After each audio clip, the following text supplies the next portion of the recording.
Happy Friday, everybody. Welcome to the Sean O'Connell Show on your home of the Utes, ESPN 700 and 92.1 FM. We're coming at you live today from Epic Brewing Company, 825 South State Street. You've got Utah Mammoth in action tonight at the Delta Center. Come stock up on all the beers you need to get you ready for that. Also, the Holy War is tomorrow, and most of you are probably not making the trek all the way down to Utah County, so come on through, get ready for whatever gathering, whatever party, whatever hangout situation you have to watch Utah versus BYU. Show today and every day is brought to you by friends over at Big Willie's. Check them out for the hot lunch, the drink specials, the food specials, always going on. And right now, if you mentioned that you heard about their spot on the Sean O'Connell Show, you enter your name to win a pair of club seat tickets. They're going to run that all the way up until, I think, the first week in November. So you got time, but head on down there. Tell them we sent you. And please, I want to hear from everybody today on the show. I want you to stop by 825 South State at Epic Brewing. I want to hear from you at 877-353-0700. I want everyone to weigh in on this Holy War matchup that we've got going on tomorrow night in Provo. We've gone through a lot of the numbers. Not all of them, but a lot of the numbers. We've talked about how close these two teams are in terms of relationships between the coaching staff and players, including former players on both sides of this thing. We've talked about, I put some over-unders out because I like to do that on a Thursday or a Friday. I put some over-unders out on what we expect from this Utah versus BYU for the quarterbacks. And I didn't know this until I looked up their numbers, but I said these are both dual threat guys. So, like, yards per game.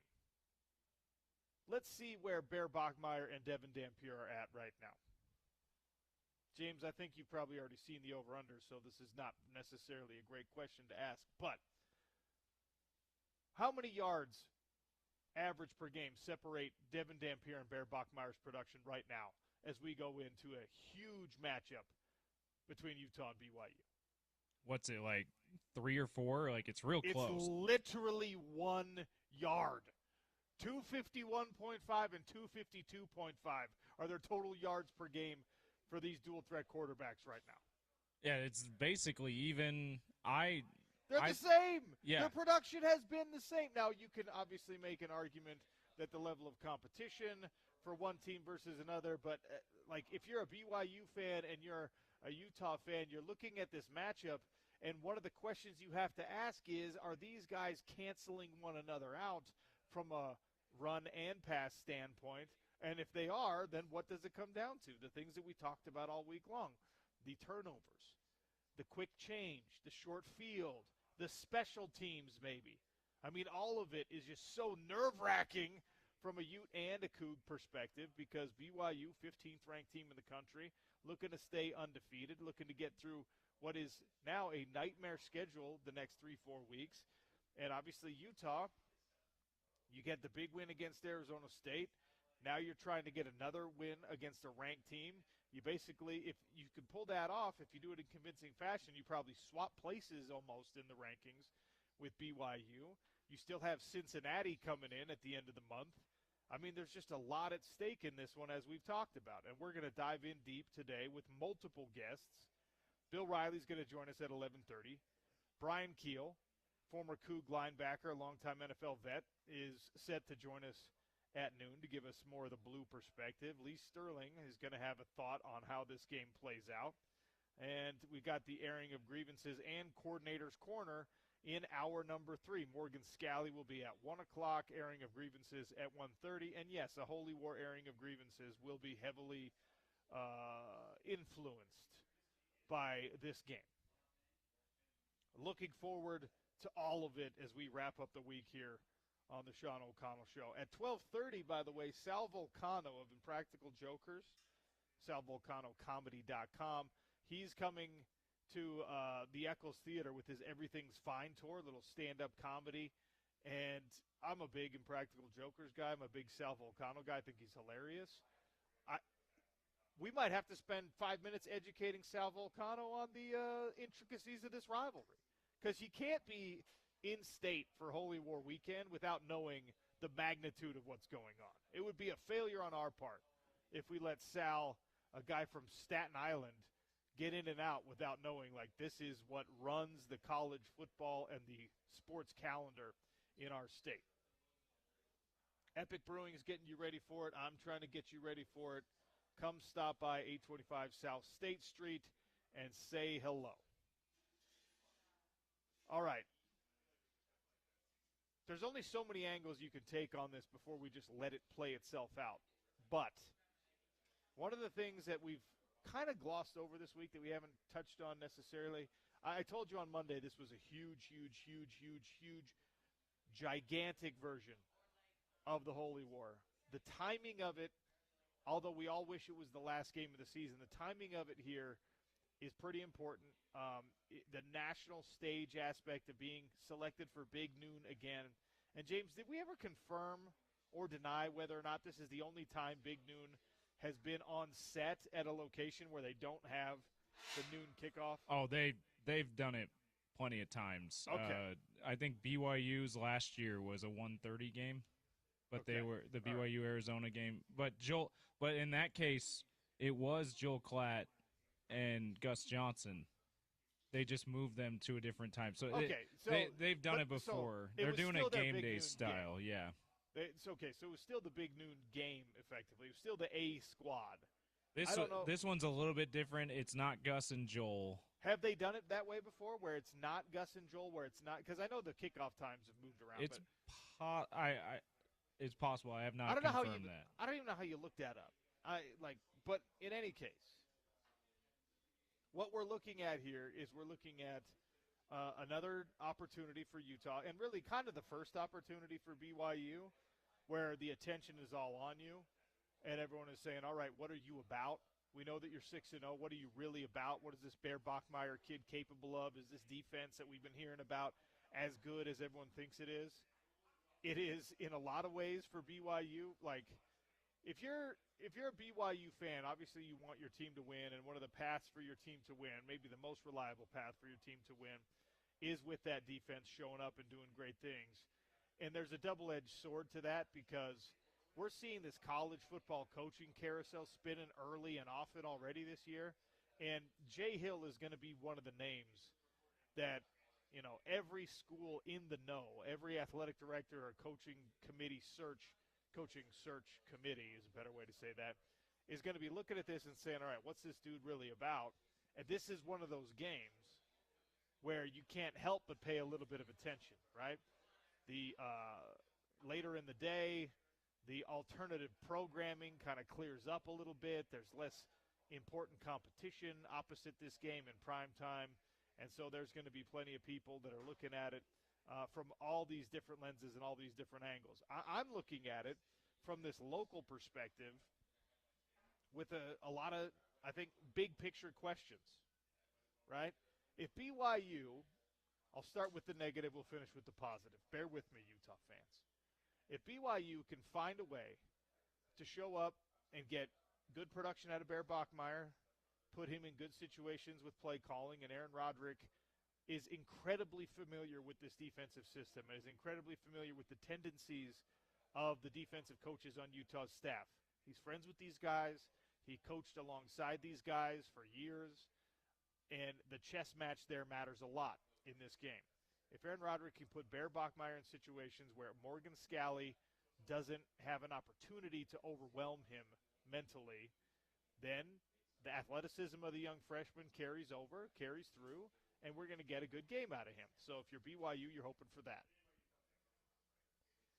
If the defense plays as well as it's capable of playing, if you hold Devin Dampier and Wayshawn Parker and Nakari Rogers below their regular production, if you force Devin Dampier to beat you with his arm, and now you're talking about the defensive back matchup versus your tight ends, and, of course, your wide receiving core at Utah, that Ryan Davis has been a guy who's been like a nice little revelation. We're still waiting on everybody else. I think Daniel Bray could have a decent game here because he's a little bit of a lesser-known commodity, right? But if you're BYU and you're looking at the X's and O's matchup, you're looking at the personnel matchups here, and you're getting a good performance out of these guys, you've got an opportunity to go 3-0 in the last 3 years against Utah and to go 2-0 as conference opponents against your rival. And we already know that the NIL situation at BYU is very robust, and they're in a good place there. And we know that both Utah and BYU have engaged fully in the revenue sharing. Kalani Sitake is a kind of coach that you want to send your kid to play for. Coach Whittingham, Kyle Whittingham, and Morgan Scalley, the same is true for them. But if all other things are equal, and you're a kid, especially an in-state kid, who has offers from Utah, from BYU, from USC, who's not going to win a Big Ten championship anytime soon, probably not going to be a playoff team anytime soon, even though they're having a pretty good year right now. You got offers from teams like, Texas Tech. Well, geez, man, they're offering some big money right now, but I'd rather stay home. I mean, from a recruiting standpoint, you can't afford, whether you're Utah or BYU, you kind of can't afford, now that you're in the same conference, you're both Power 4 teams, you can't afford to let your rival go 3-0 in any stretch. You can't afford to let your rival go into living rooms, especially in-state living rooms, and say, yeah, they're doing good things down there, but scoreboard, man. Who's the team with conference championships? Who's the team in conference championship contention? Who's the team that's going to bring your kid or you, son, to a college football playoff bid? Who's the team that has the bragging rights every single year? I mean, from a big picture perspective, yes, everyone in the country is watching it, but the most important people watching this game are the people that are playing high school football right now in your backyard. Utah has done a phenomenal job in in-state recruiting as of late. BYU has caught up in the last 2 seasons. You think that's unrelated to the fact that BYU beat Utah last year? Kids don't look at, well, it was a flag, and it was kind of like, a bit of a fluky situation, and Cam Calhoun should have picked off that next pass. There's no apologist behavior from a high school recruit. They just want to know who won. That matters. And BYU already has, I think, a little bit of an NIL advantage right now. So you can't afford to give them the on-field advantage. Now, the Utah side of that equation is that there's a difference between long-term, firmly established national prominence program, Power 4 success, Power 5 success in the Pac-12, the fact that you're still producing a higher quantity of NFL talent at the University of Utah. I'm looking at the recruiting perspective on this game right now, right? If the thing that recruits and families have to look at is, well, we're going to play every year for the next 4 years. So who's got an advantage truly as a program in setting me up for success? Again, you can say, oh, yeah, 2 matchups ago, I guess it was 3 years ago, 2 matchups ago, we were starting the wrong quarterback. We got that one wrong. Cam Rising plays in that game, we win. Okay, yeah, that makes sense. Last year they beat us. It was an unfortunate situation on our home field. We were decimated by injury. That was the worst season under Kyle Whittingham in recent history because we had nobody healthy, and we still hung with them, and we thought we had them beat. When both teams are healthy, look what happens. You have to be able to say that. This year, BYU's healthy and Utah's healthy, right? As healthy as you can be halfway through a football season. You got to be able to go sit down in the living room and say, when both teams are healthy, look what happens. We beat these guys 35-20.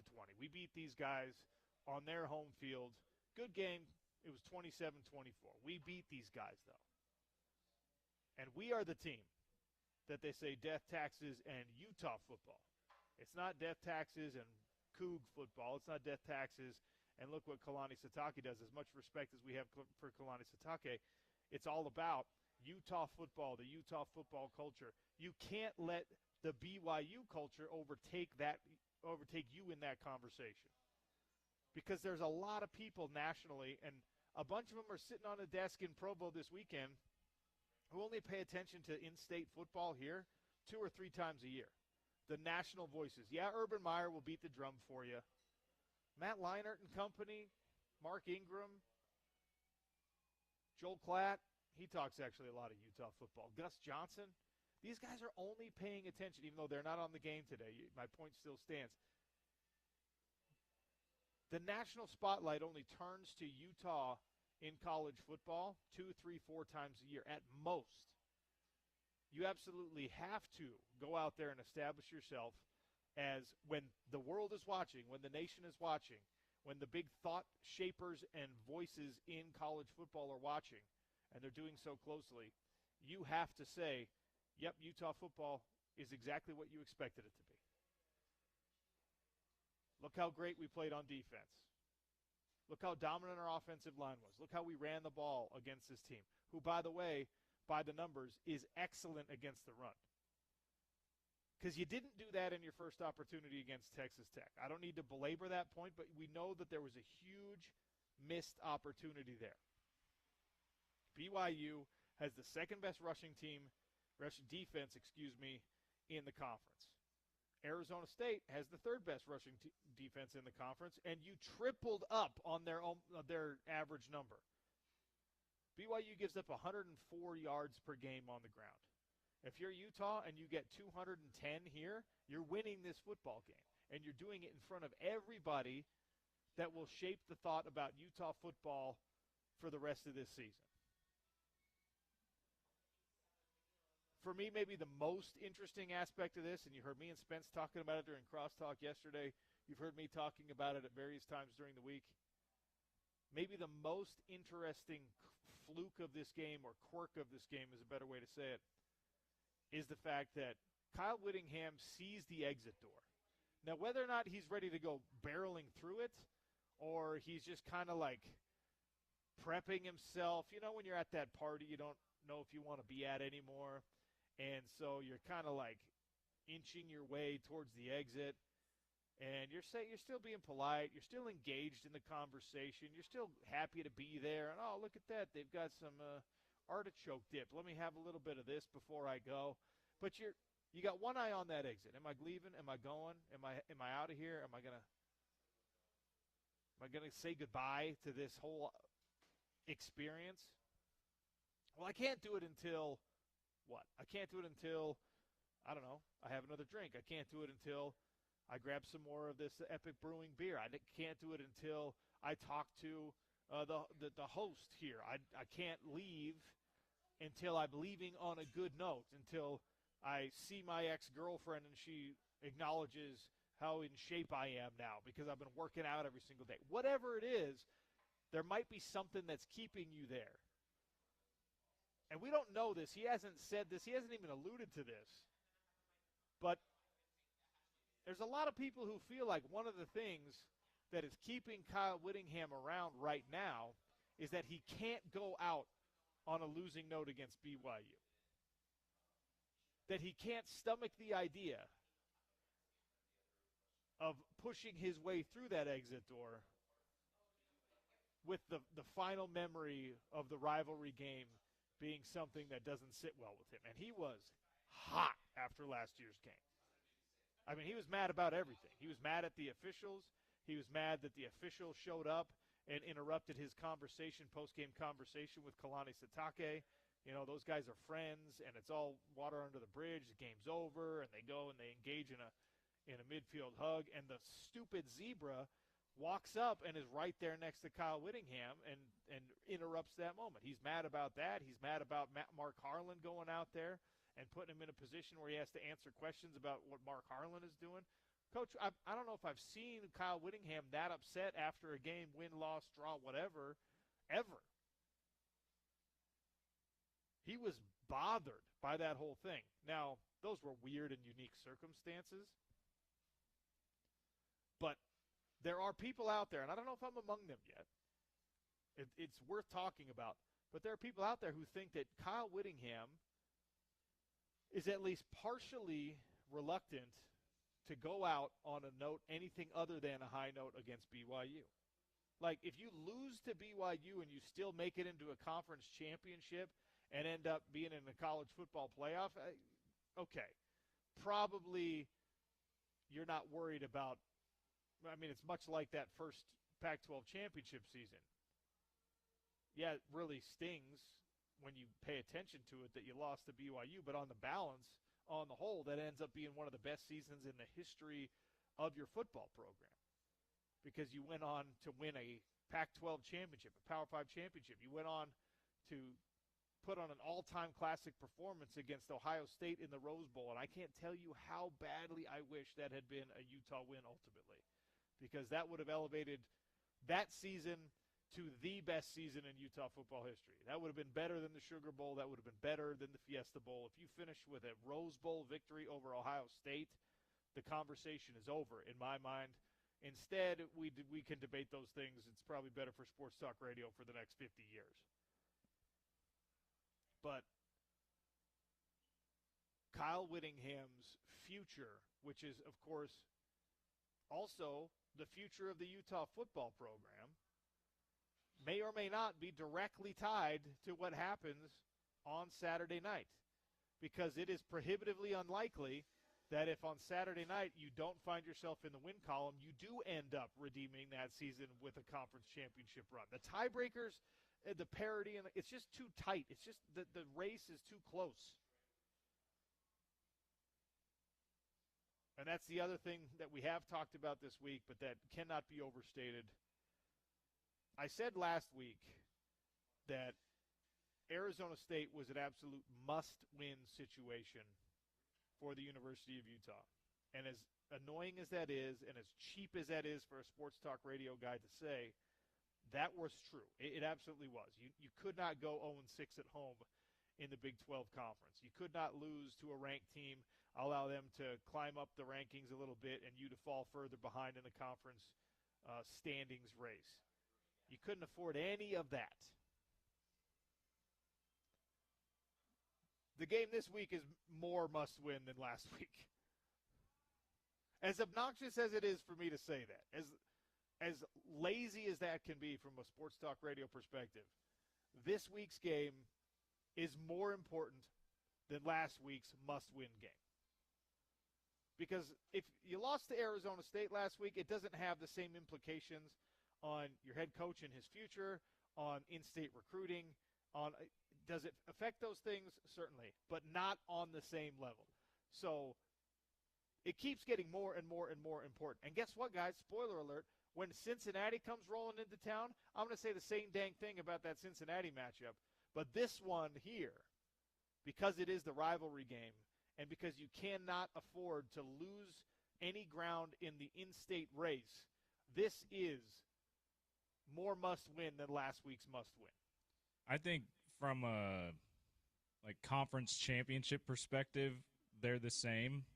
But beyond that, your point is absolutely on, right on, that because it's the rivalry game, because of recruiting implications, because of head coach implications, what's going on with Kyle Whittingham after the result of this game, it's a much bigger deal. It absolutely is. But from your goals this year, I agree with you about Cincinnati coming up. I agree with what we talked about. I still think the way we talked about the ASU game is still correct. Baylor is another one of those that could possibly be that where a Big 12 championship appearance is on the line. But yeah, it's so much bigger than those games because this game has ripple effects that extend beyond this season for sure. And even from the conference championship race perspective, because BYU's undefeated going into this game, and Arizona State was undefeated in conference, the potential, the tiebreaker potential here, when we look at the Big 12 conference standings, it gets so incredibly messy if you don't win and put yourself in a spot where you're controlling your own destiny. I mean, it's not even worth the headache to get into all the permutations of Big 12 conference standings right now if you lose versus if you win, because if you lose We're talking coin flips. We're talking, so-and-so's got to beat so-and-so, and so-and-so has an injured quarterback, so probably won't beat so-and-so. There's like strength of record against common opponents, tiebreakers too. Like, it gets real hairy. It gets just ugly. So the magnitude of this game that I spent so much time last week telling you the magnitude of the Arizona State game, well, this one is even bigger. All right? And you got to be ready for it. And you have to be ready for it in a way that doesn't overwhelm you emotionally, because the emotions are already at an all-time high because it's your in-state rivalry game. And at least in some cases, you're suiting up against the guy who was your teammate last year, who was your brother last year, who was the guy that you went to eat with and was a roommate on the road and things like that. It's just a lot to handle. But that's why we lean into the culture, the longevity, the consistency of the Utah football program, because if anyone has a formula on how to handle it for 18 to 22-year-old men, it's Kyle Whittingham and the staff that has been with Kyle Whittingham for decades now. I mean, not years. I'm talking decades in the case of Morgan Scalley, Sharif Shaw been there for more than 10 years. I think Jim Harding is now in his 10th, right? I mean, we're talking about consistency at a level that most college football teams just cannot speak to. Should we tell everyone about our massive pregame coverage in addition to our game coverage, OC, tomorrow? We've got it on both stations on the network. 11 to 2, Bryce and Bianucci are going to go down there. They're going to do a Holy War pregame show from Fat Daddy's Pizzeria on Center Street in Provo. You can hear that portion of pregame coverage, 103.9 and 98.3 on ESPN. The Fan, our sibling station. Porter Larson, Trevor Riley, Ute Game Day pregame show right here on your home of the Utes. That's from 1 to 4. They're going to be at Bout Time Pub and Grub in Vineyard, so still Utah County. And then, of course, Bill Riley, Scott Mitchell, Sly, continuing pregame coverage, and they will bring you the game starting at 6 p.m. Oh, and by the way, I'm going behind enemy lines. Yes, you are. And I'm going to be, I think it's going to be 4:45 Mountain Time. I'm going to be on the BYU Sports Nation. I'll be sitting on set. I'll be representing. Don't worry. In your red. I'll probably wear black. Oh, wearing black. Yeah. A little angel of death. Probably wear black because, just a funeral for the BYU Cougars. and for those of our Cougar fans, we do know that you're out there here that listen to the show and listen to the station. Do a little hate listening anyway. Yeah. We do have Cougar pregame with Ben Criddle also tomorrow afternoon leading up to the game. But we'll just quietly mention that one. So all three of the Cougar fans listening to the show now. They can check that out, too. And by the way, all three of the Cougar fans listening to the show right now, you're probably the black sheep. You're the outlier in the Cougar fan community. So you probably do want a little adult libation for your Holy War coverage. And Epic Brewing is the right place to come by and grab some of that right now. We're at 825 South State. We're sitting here. I guess we're in the bar, but right on the other side of this little wall is the bottle shop. We got it all. First of all, sitting down with me from Epic, we haven't met. How are you? I'm good. Clay Turnbow, head brewer here at Epic Brewing. The head brewer, Clay Turnbow. How are you? And University of Utah football season ticket holder. Okay, there we go. So let's get into a little Holy War real quick. We'll get to the Epic Brewing side of it. How comfortable you feeling? Really good game last week against Arizona State. You think that momentum carries over against the Cougs on the road?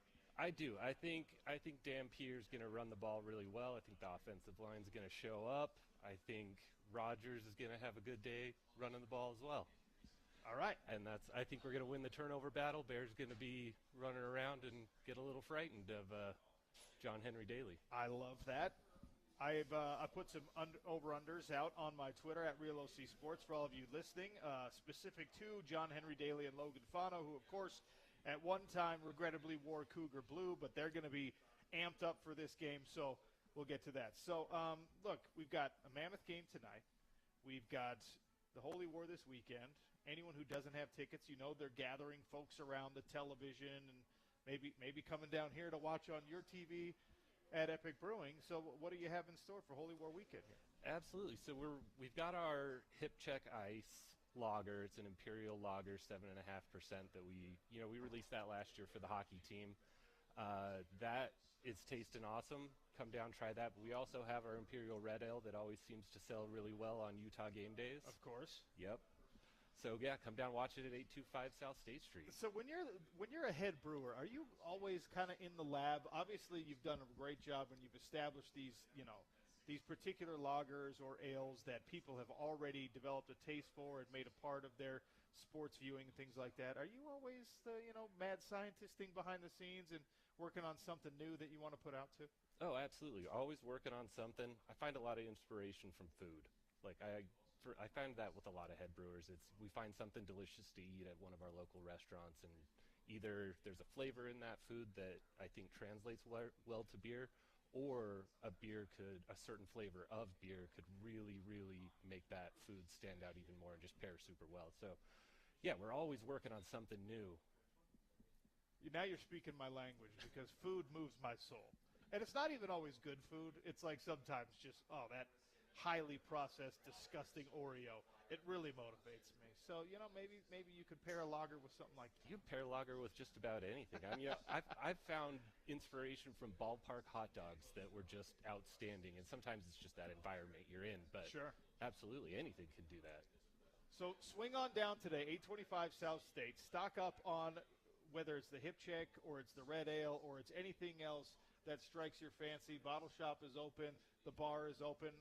How late will you be open today? I believe it's 11 on Friday nights. All right. You've got from now till 11 p.m., so that's almost 12 hours for you to stock up on what you need to get you ready for the Holy War. And, of course, the game's not till 6 tomorrow, so you can come down tomorrow morning or early afternoon as well. Absolutely. Clay, thanks for having us out here at Epic Brewing. Thanks for having me on. All right. Bill Riley, the voice of the Utes, joins us next. He's going to be calling the game. How does he think it plays out in Provo? We'll get to it on your home of the Utes, ESPN 700 and 92.1 FM.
at you from Epic Brewing on State Street, 825 South. Swing by, come and see us.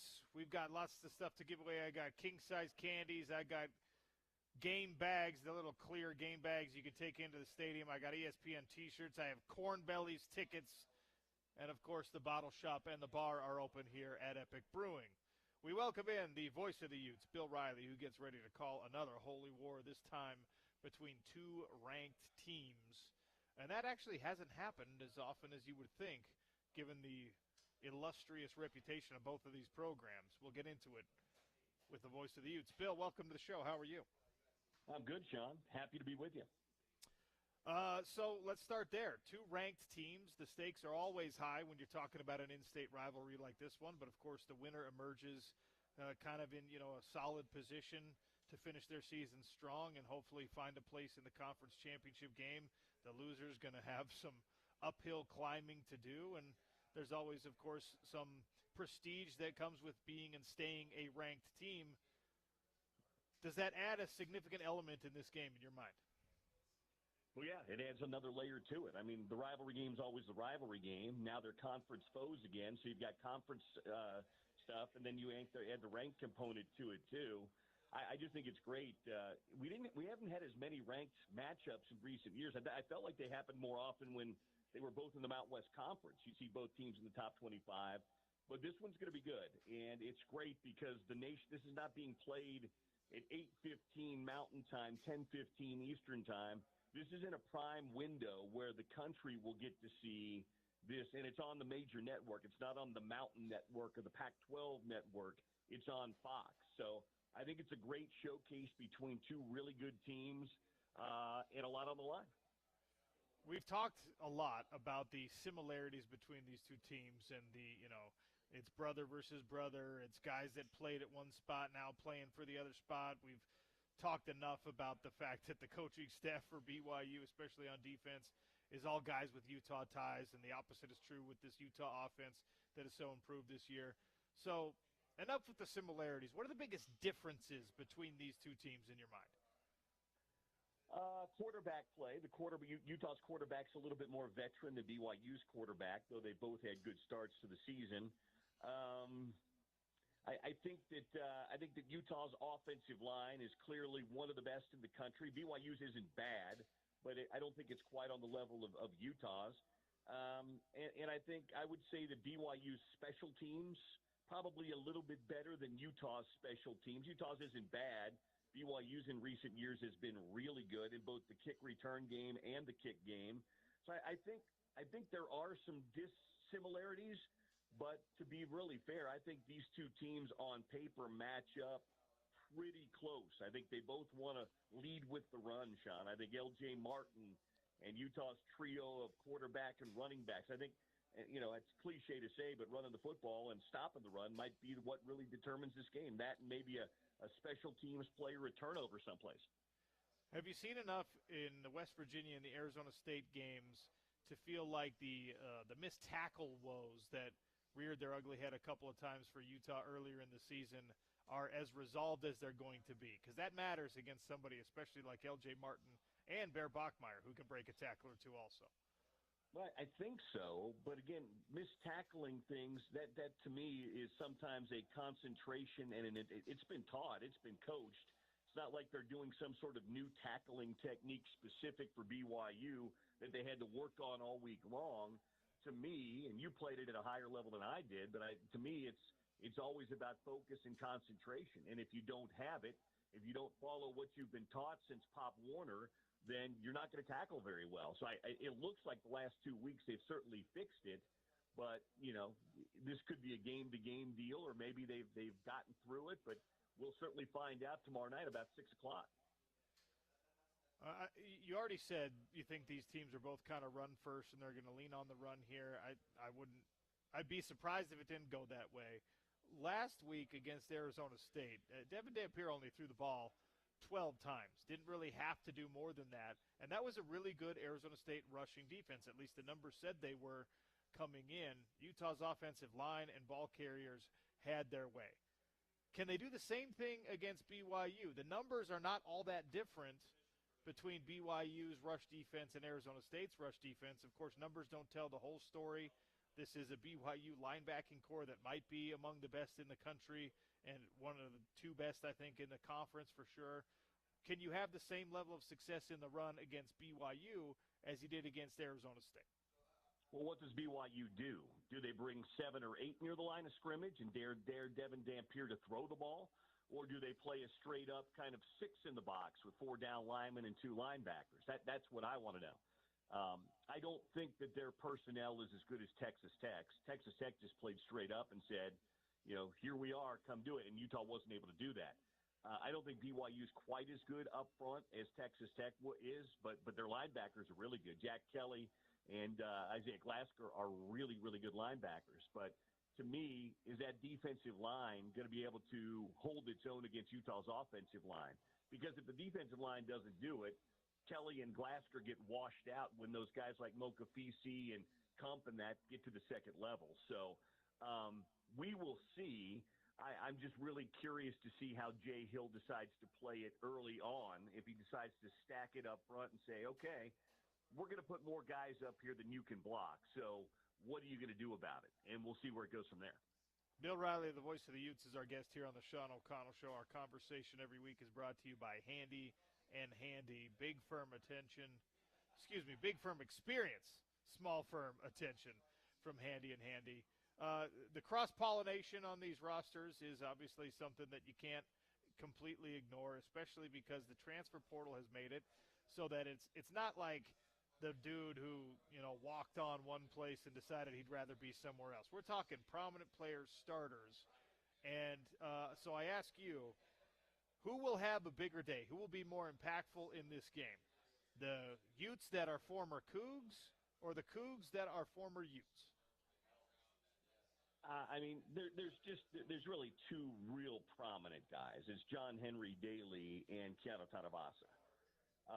Based on workload this year, I would put my money on John Henry Daly because he's second in the conference and in the top 5 of the country in sacks.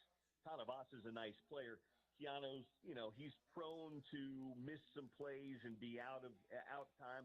Hasn't been that necessarily this year, but, he's a tackle. Tackles don't generally impact the game the same way that ends do. So I would give a slight edge to John Henry Daly. I agree. The other 2 that factor in it, and you're absolutely right. I think maybe a smaller scale. Logan Fano was part of that BYU roster, and then Carson Ryan started the season for BYU as kind of a feature. The last couple of weeks, not quite as much, and I wonder how A-Rod will try to use him against this Utah linebacking core, and or safeties. Yeah, or safeties, because that changes the calculus also, depending on which of those positions is lining up to guard or what defensive coverage they're running against. Because if you can get Carson Daly matched up with like a Teo Johnson, that's a size disadvantage for sure. Yeah, I agree, and I probably should have featured both those guys. I would say the defensive ends for Utah, John Henry Daly and Logan Fano, get a slight edge. Again, tackles don't impact it as much, but they can have an impact. And Tanavasa was a guy that would make some plays in the backfield from time to time for Utah. And Carson Ryan is a good weapon. He doesn't have huge numbers this year, but they have targeted him. And he's a guy that, again, when he gets in the open field, can be like a bowling ball. So I'll give a slight edge to the Utah defensive ends, but I would not count out Carson Ryan being a guy that could probably do something.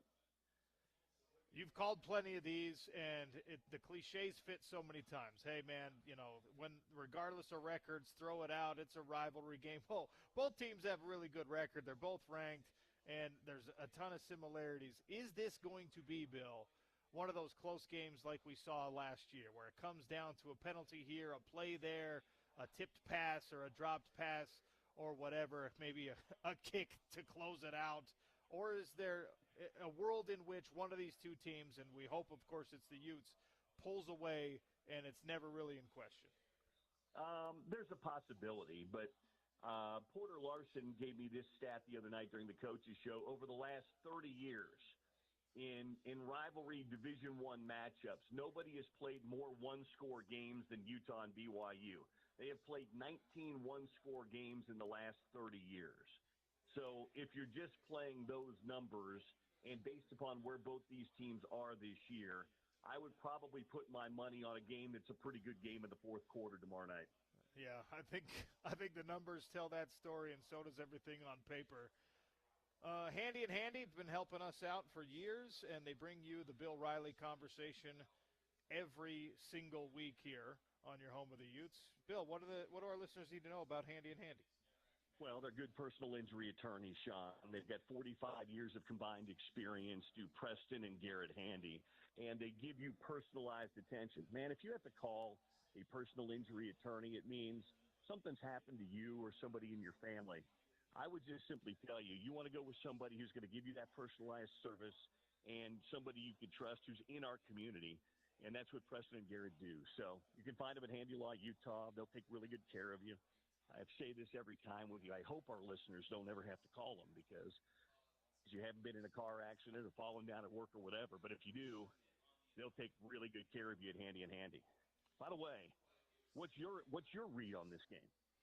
Yeah, I think it's going to be a close one. I'm with you. I think that if Utah's offensive line plays the way that they've shown us they're capable of playing, it should be a 6-point win or so. I think the spread is pretty accurate here, but this is the rivalry game. We've seen strange things happen, and Bear Bachmeier is not a typical freshman, so I don't think you can just overwhelm him the way you would another freshman. And because of that, it's going to be a fun one, a good one, and obviously we all hope Utah comes out on top. I think the slight advantages do belong to the Utes here, but BYU can hurt you, especially if you let this be a 3-point or less game with them having possession, coming down the stretch, because Will Farron's a clutch kicker.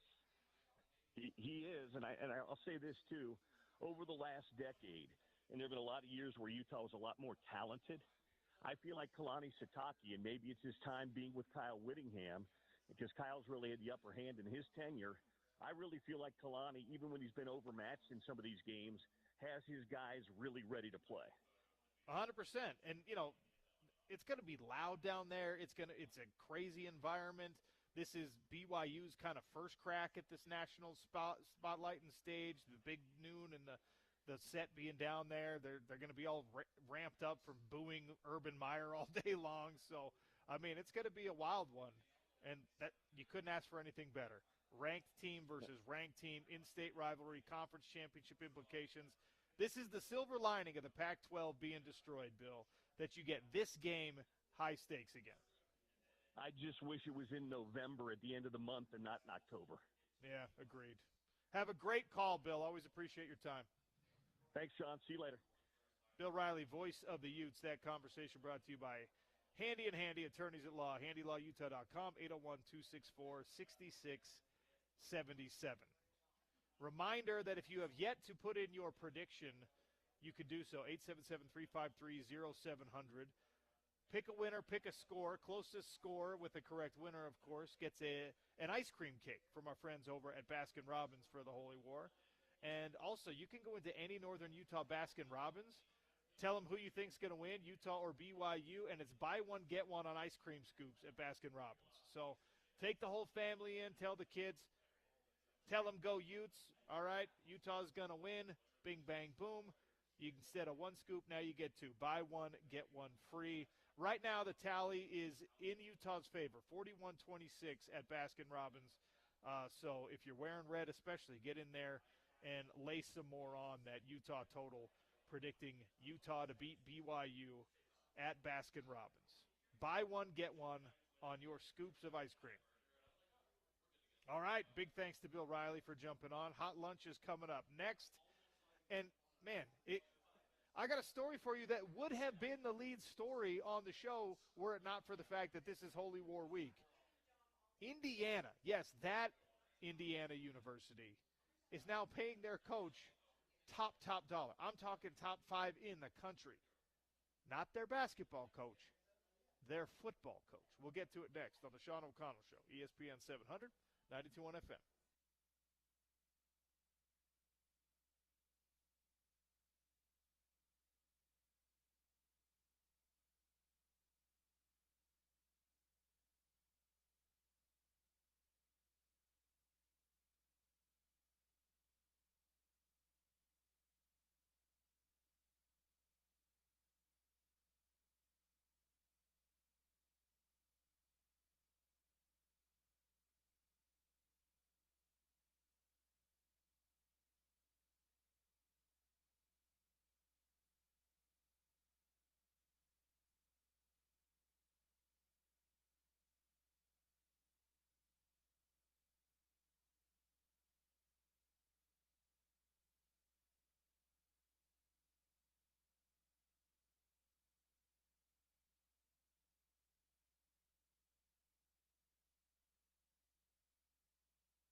Sean O'Connell Show coming at you from Epic Brewing today on State Street at 825 South, getting you ready for Utah versus BYU. Time for a little hot lunch.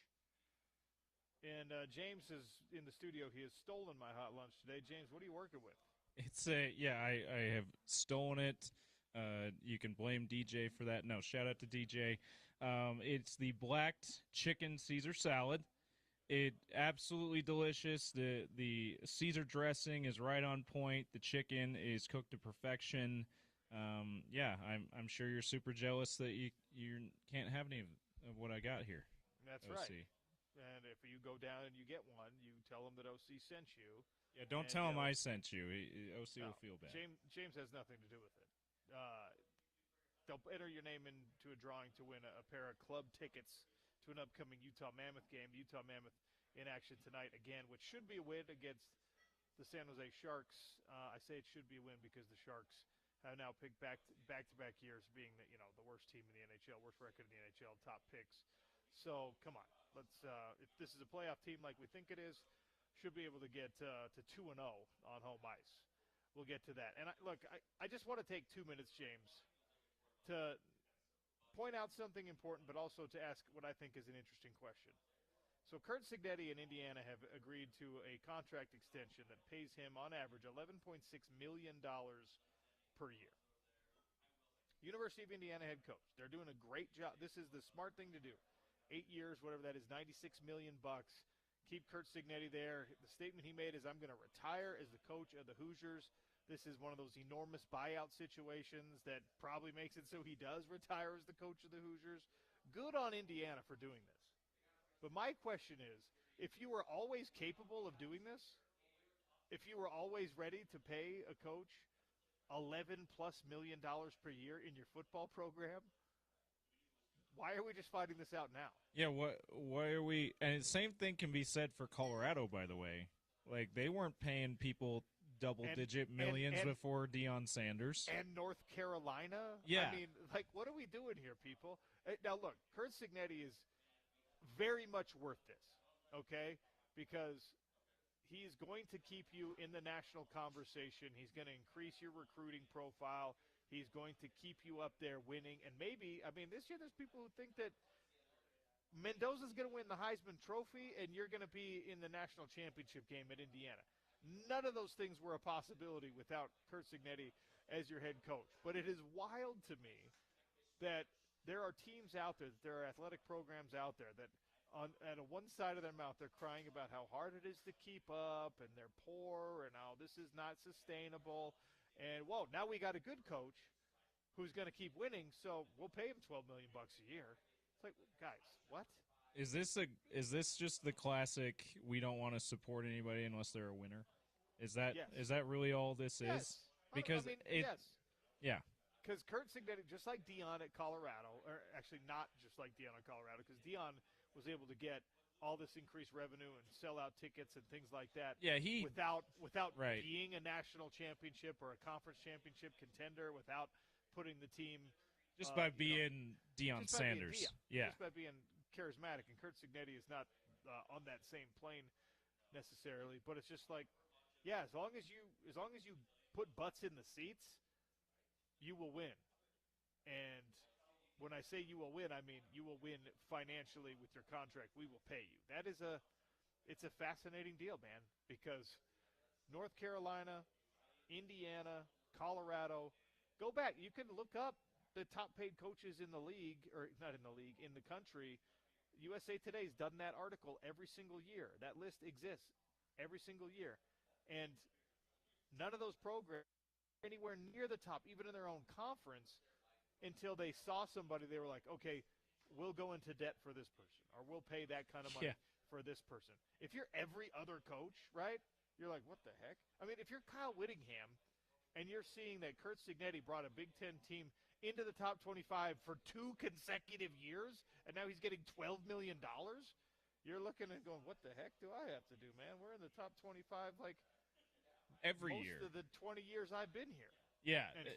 Yeah, a year. Speaking of how quickly this rise has happened for Indiana, a year ago we're not seeing this at all. They were off to a great start. They were undefeated at this point a year ago too, but 365 days ago, OC, last October, we're not saying, Indiana's going to have a top 5, top 3 paid college football coach as far as average yearly salary.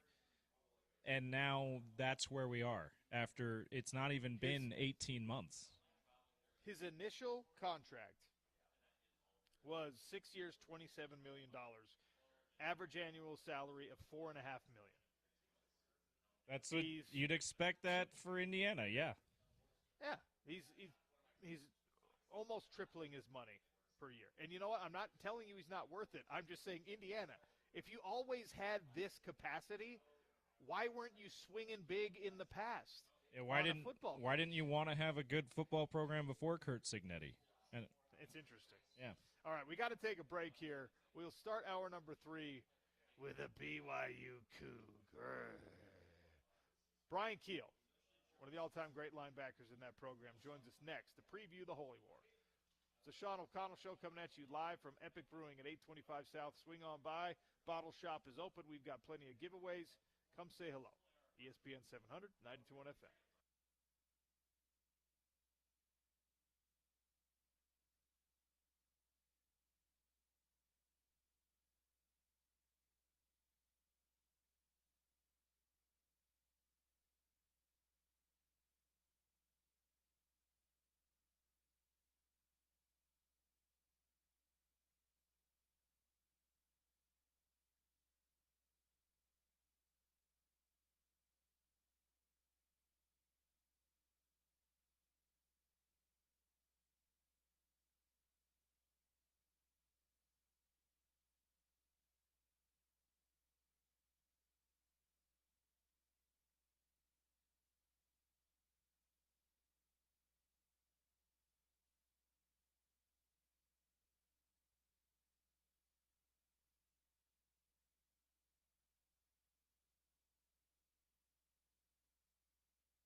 Sean O'Connell Show coming at you today from Epic Brewing at 825 South State Street.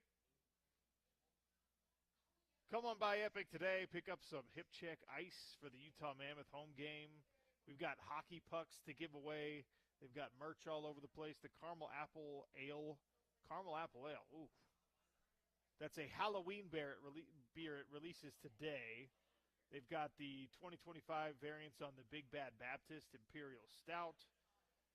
Hip Check, by the way, they developed that at Epic Brewing specifically for the Utah Mammoth franchise, for them, welcoming them to the Salt Lake City market. 7.5% alcohol by volume. And when I say Big Bad Baptist variants, now available at Epic, there's the Godfather, Samurai, the Macaron, the Solstice, Lucha Libre, and Manhattan. 1, 2, 3, 4, 5, 6. That's 6 on purpose, people. Come on in, grab some from the bottle shop, or sit down, hang out with us. We're here. The bar is open. It'll be open tomorrow to get you ready for the Holy War, which is played at LaVelle Edwards Stadium. My next guest had some glory days down there. Brian Keel, one of the best linebackers to ever suit up for that Brigham Young team, and obviously spent some time in the NFL as well. And he was, at one point, a great Brighton High Bengal, too. He joins us now. Brian Keel, how are you? I need you to introduce me everywhere I go. I like it. I don't mind that you were a Coug. I do, because it affected me directly. I do hate that you were such a great Brighton High Bengal. We never beat you, not even one time, all the way through Little League and into high school, and that is a problem, my friend. I've been asking every former player that's joined me on the show this week, I've asked them, do you know what your stats were in the Holy War game? You played, what was it, 3 of them? 4. I played 4. 4, okay. Do you know what your numbers were against the Utes?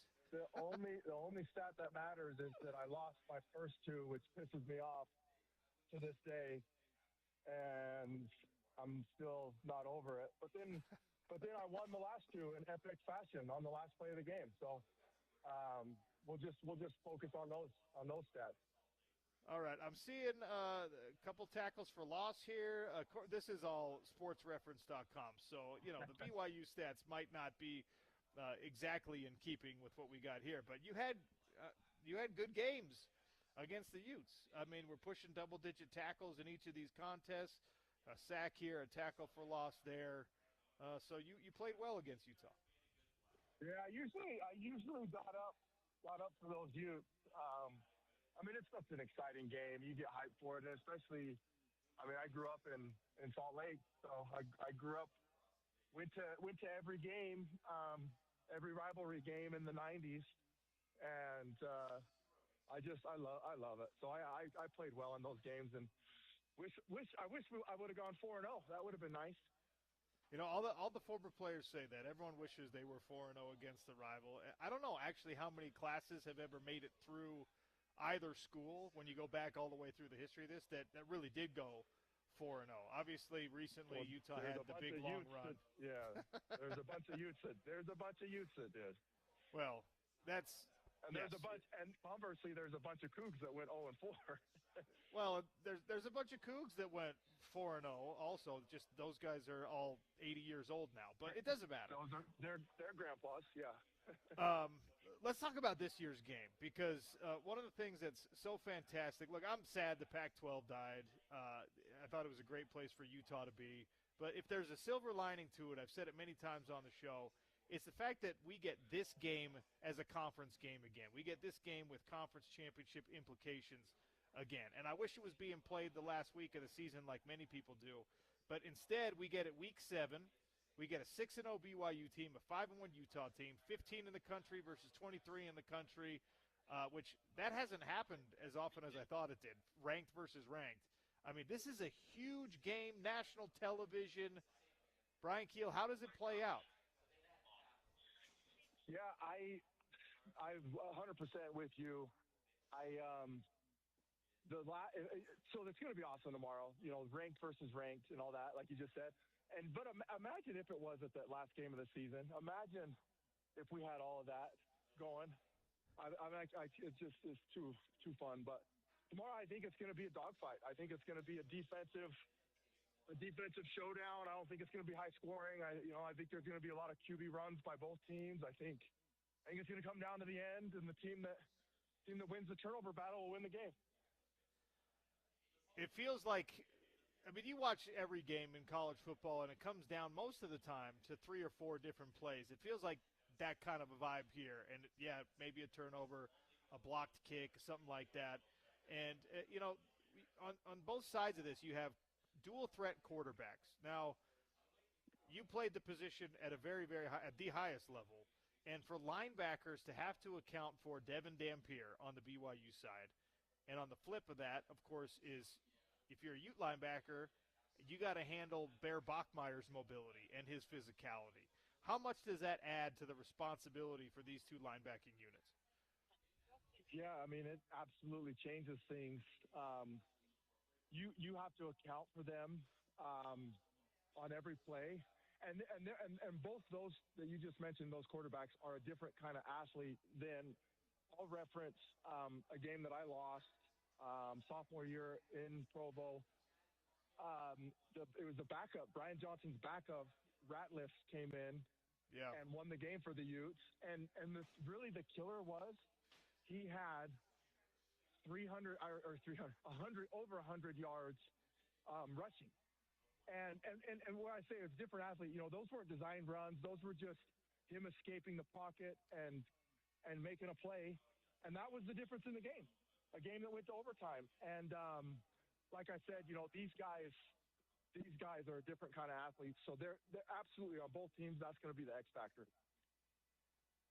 240 yards, 4 touchdowns, and ran for 112 and another touchdown. Brett Ratliff as a backup quarterback. And look, you could become a legend in a game like this. Bear Bachmeier, Devin Dampier, all these guys know what it's about. But there's also players in this game that know the rivalry now from both sides, which is a unique element. Did you have any teammates in your years at BYU that at one time had been Utes? No, that's kind of a new thing. That really didn't happen, in this transfer era and all that stuff. Like that's a new dynamic that kind of changes things. But yeah, as Uncle Rico says, for you and me, back in my day, in our day, that didn't really happen. We didn't have that crossover. So that is a new dynamic for the guys that know sides of the rivalry. So how do you think it plays in? Because you've got Utah's two defensive ends, both been really good this year. John Henry Daly especially. He was at one time a Coug. And Keanu Tanavasa starting D tackle for BYU, starting tight end Carson Ryan. Last year they were Utes. So what kind of extra emotion, whatever, do you think that adds to the game for these guys? I think those guys usually they play better. I think if history those guys, they usually play better. And the demographic here, you're talking about a highly competitive athlete, and so that's the demographic here. And that type of person, when they're going against their ex, whatever, they want to unleash the fury, right? And so it's just, I think those guys are going to have monster games, and that's usually what happens. Former BYU linebacker Brian Keel is my guest here on the Sean O'Connell Show. You're the right person to ask this question. Jack Kelly, Isaiah Glasgow, Siale Acera, where do they fit in the all-time great of BYU linebackers? I mean, as a unit, they've been incredible. Even with Jack Kelly out last week, Acera stepped up and had something like 16 tackles. You played the position. You've paid probably closer attention to the legacy of that position at BYU than I have. Where does this unit fit in the all-time greats? I think they're right there as a unit. I think you could put them right up there. Unit that out of the position. obviously BYU's got great quarterbacks, great tight ends, and then the other position that they've just really performed at is linebacker. And so individually, they've been phenomenal linebackers. They lay claim to the best linebacker in the NFL right now. But when you talk about these guys, they're all phenomenal as individuals, and then you put them together as a unit. And yeah, I would stack them up with any group that's ever come through there. And we're going to need them. We're going to need them tomorrow. It's kind of, if they have a good game, then that gives us a chance to win. If they don't, then they're probably going to win. All right, which Utah units or what part of the Utah team scares you most from a Coug perspective? And the flip side of that question is, what unit or part of this Utah or this BYU team do you think Utah should be most worried about? Yeah, I think it all comes down, as a team, it all comes down to and he's going to make everything go. And stopping him scares me the most. Just the game in as a whole. If you look at that stretch that Utah won, 9 in a row, they had a defensive touchdown like every time. So and one. And so let's go back to those drills. The thing that scares me is UDB athletes, they get foul balls. That's the thing that's like nervous about. And Brian, sorry, we're having some connection issues. We're having a hard time hearing. James, see if we can reconnect with Brian so I can get his score prediction at least. Apologies with Brian Keel. We're cell phone issues. I don't know. He's a Coug, so maybe there's a Ute working at the Verizon store that just hacked into Keel's reception or something like that. But we'll get his thoughts. I've been asking everyone that question, and he said the quarterback. Everything goes through the quarterback. Obviously, he played linebacker in the NFL. He was a great linebacker at BYU, and that's who you have to account for, right? I mean, linebackers and safeties. Your whole job on the defensive side of the ball is you got to make sure that guy that's touching the ball every single play is not destroying you. All right, reestablished our connection with Brian Keel. I'll let you finish your answer. BYU's biggest threat here and Utah's biggest threat here.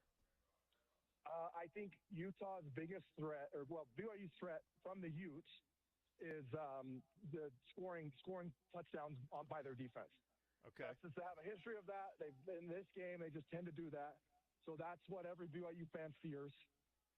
And then that's actually a tougher question for the Utah's threat on the Cougars. I think the edge that we probably have maybe our receivers. I think our receivers we have an edge there. So I mean that's probably our threat. But yeah, no, I think it's pretty evenly matched, and I don't know. I think it's going to be another great one. Well, the ones you played in, and we just found out 19 of the last 30 rivalry games have been one-score games, which is a record in Division I football. There's no other rivalry game that has been that close over the last 3 decades. So before I turn you loose, Brian Keel, give me your prediction. How does it go? I think I'm going to go 27-24 to the good guys. Okay, so Brian Keel says 27-24 Utah in this one. That's my wife wouldn't let me in the house if I said that. You going to the game? Yeah, we'll be there with all our kids. My wife, my kids, and my dad. We're going to head down. Should be fun. We're pumped. Well, maybe we'll see you down there. Appreciate you giving us some time this week. And the Holy War, the best game of the year, the best week on the Utah sports calendar every single year. Glad it's a conference game again. Appreciate your time, Brian. Thank you. Yeah, it's Christmas in October. Thanks for having me on. Go Cougs. Brian Keel, former BYU linebacker. He says 27-24 BYU, which is actually the exact score that we've had on plenty of our predictions on the text line, 877-353-0700. There's something about that score. Something about that score is it must be close to what the over-under is and the betting line is or something. Or maybe that's just a number that, for whatever reason, a bunch of people are feeling right now. I don't know. You want to hear something else, a fun little fact about this game, James? So we've done this several times on the show. You go to the college football schedule, the scoreboard kind of thing. Saturday, October 18th, you go to ESPN, right? Shows you kickoff time, shows you the network it's on, shows you location. Far right gives you your betting lines. And right in the middle, there's a link where you can get tickets to the game. Right, Vivid Seats probably, right? Yeah. The most expensive ticket in college football this weekend. The highest threshold get-in-the-door price of any game being played in Week 7 is this Utah-BYU game. How about that? And USC Notre Dame is playing, by the way, this week also in South Bend. Like, this is not the only rivalry game happening on Saturday, and yet BYU-Utah is the most expensive ticket. I would not have guessed that. You can get a ticket to USC Notre Dame for $80. That's ridiculous. LSU Vanderbilt, ranked versus ranked. That's number 10 versus number 17. $160 is the get-in price for that game. Ole Miss Georgia, that's top 10 matchup. That's number 5 versus number 9. $187 is the get-in price there. I always said it just means more, Utah and BYU. That's what I've always said. James, Price is Right rules here. What is your bid on the lowest price ticket for Utah BYU at LaVell Edwards Stadium? Well, what's the highest one? So I know what the range is here. Well, then now I have to go all the way. Okay. I'll just okay. guess. It's all right. It's okay. Let's see. I don't want to have to inconvenience you. My bad. So for sale right now, the highest price ticket that I can find on vividseats.com is $1,600. Holy crap. For a lower level Section 6 ticket.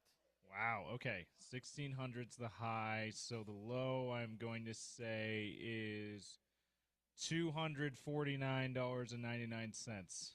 Okay, well, on Price is Right rules, that will win you a showcase showdown potentially because you're within $100. Hey! The lowest ticket, the lowest price ticket for Saturday night is $313. Holy cow. That is a big ticket, man. $313 just to get in. That's upper deck. That's back row. That is bring your binoculars and warm yourself up with cougar tails and hot chocolate because you're out there in the wind. What's the coffee, imitation coffee? Yeah. Postum? Postum is some Postum too. Well, you could have herbal teas or mint tea. Yeah, that's true. Okay. Get a little herbal tea going on. Yeah, that is bananas, OC. That was not on my bingo card that this is the most expensive ticket on any college football Saturday, the Utah-BYU game. I hope ESPN, the bigwigs at ESPN and at Fox are paying attention to that, ESPN especially because we're getting this from their website, right?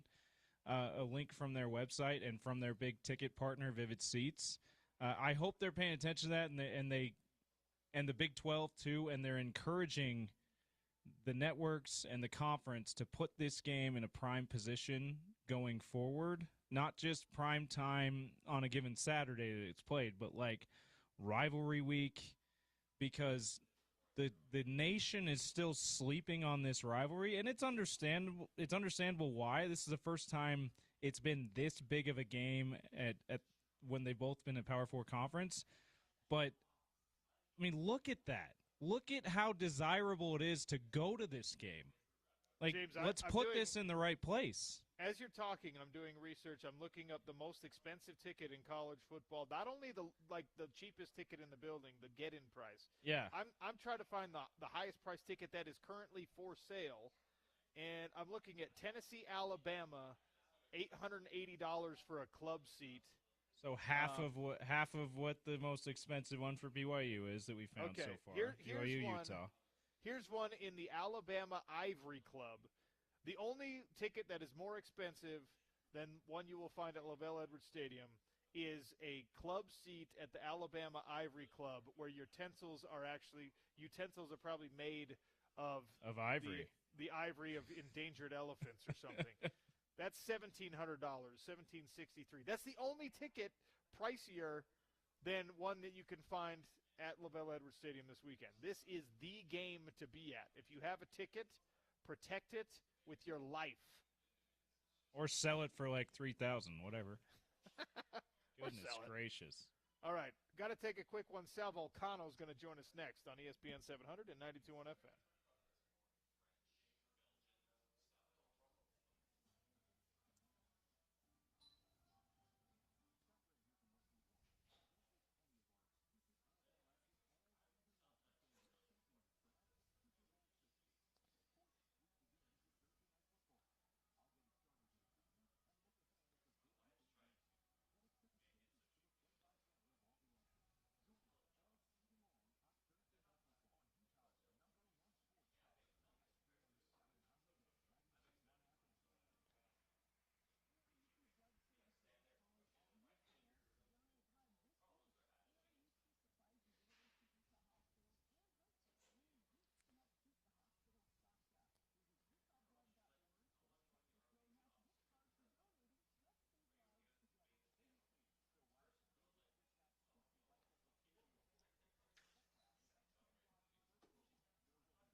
Got it.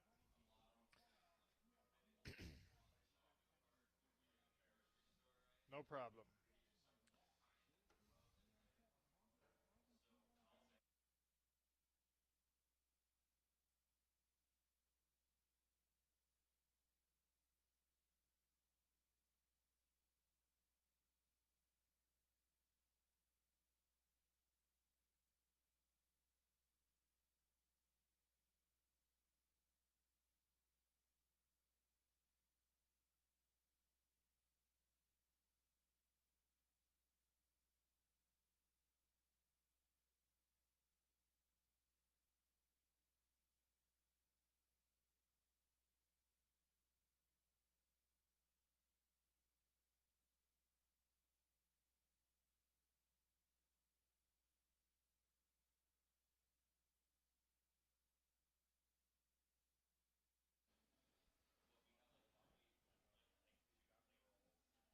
Welcome back to the Sean O'Connell Show. We're coming at you live today from 825 South State Street. Epic Brewing has everything you need for a huge rivalry weekend. Swing on down to the bottle shop.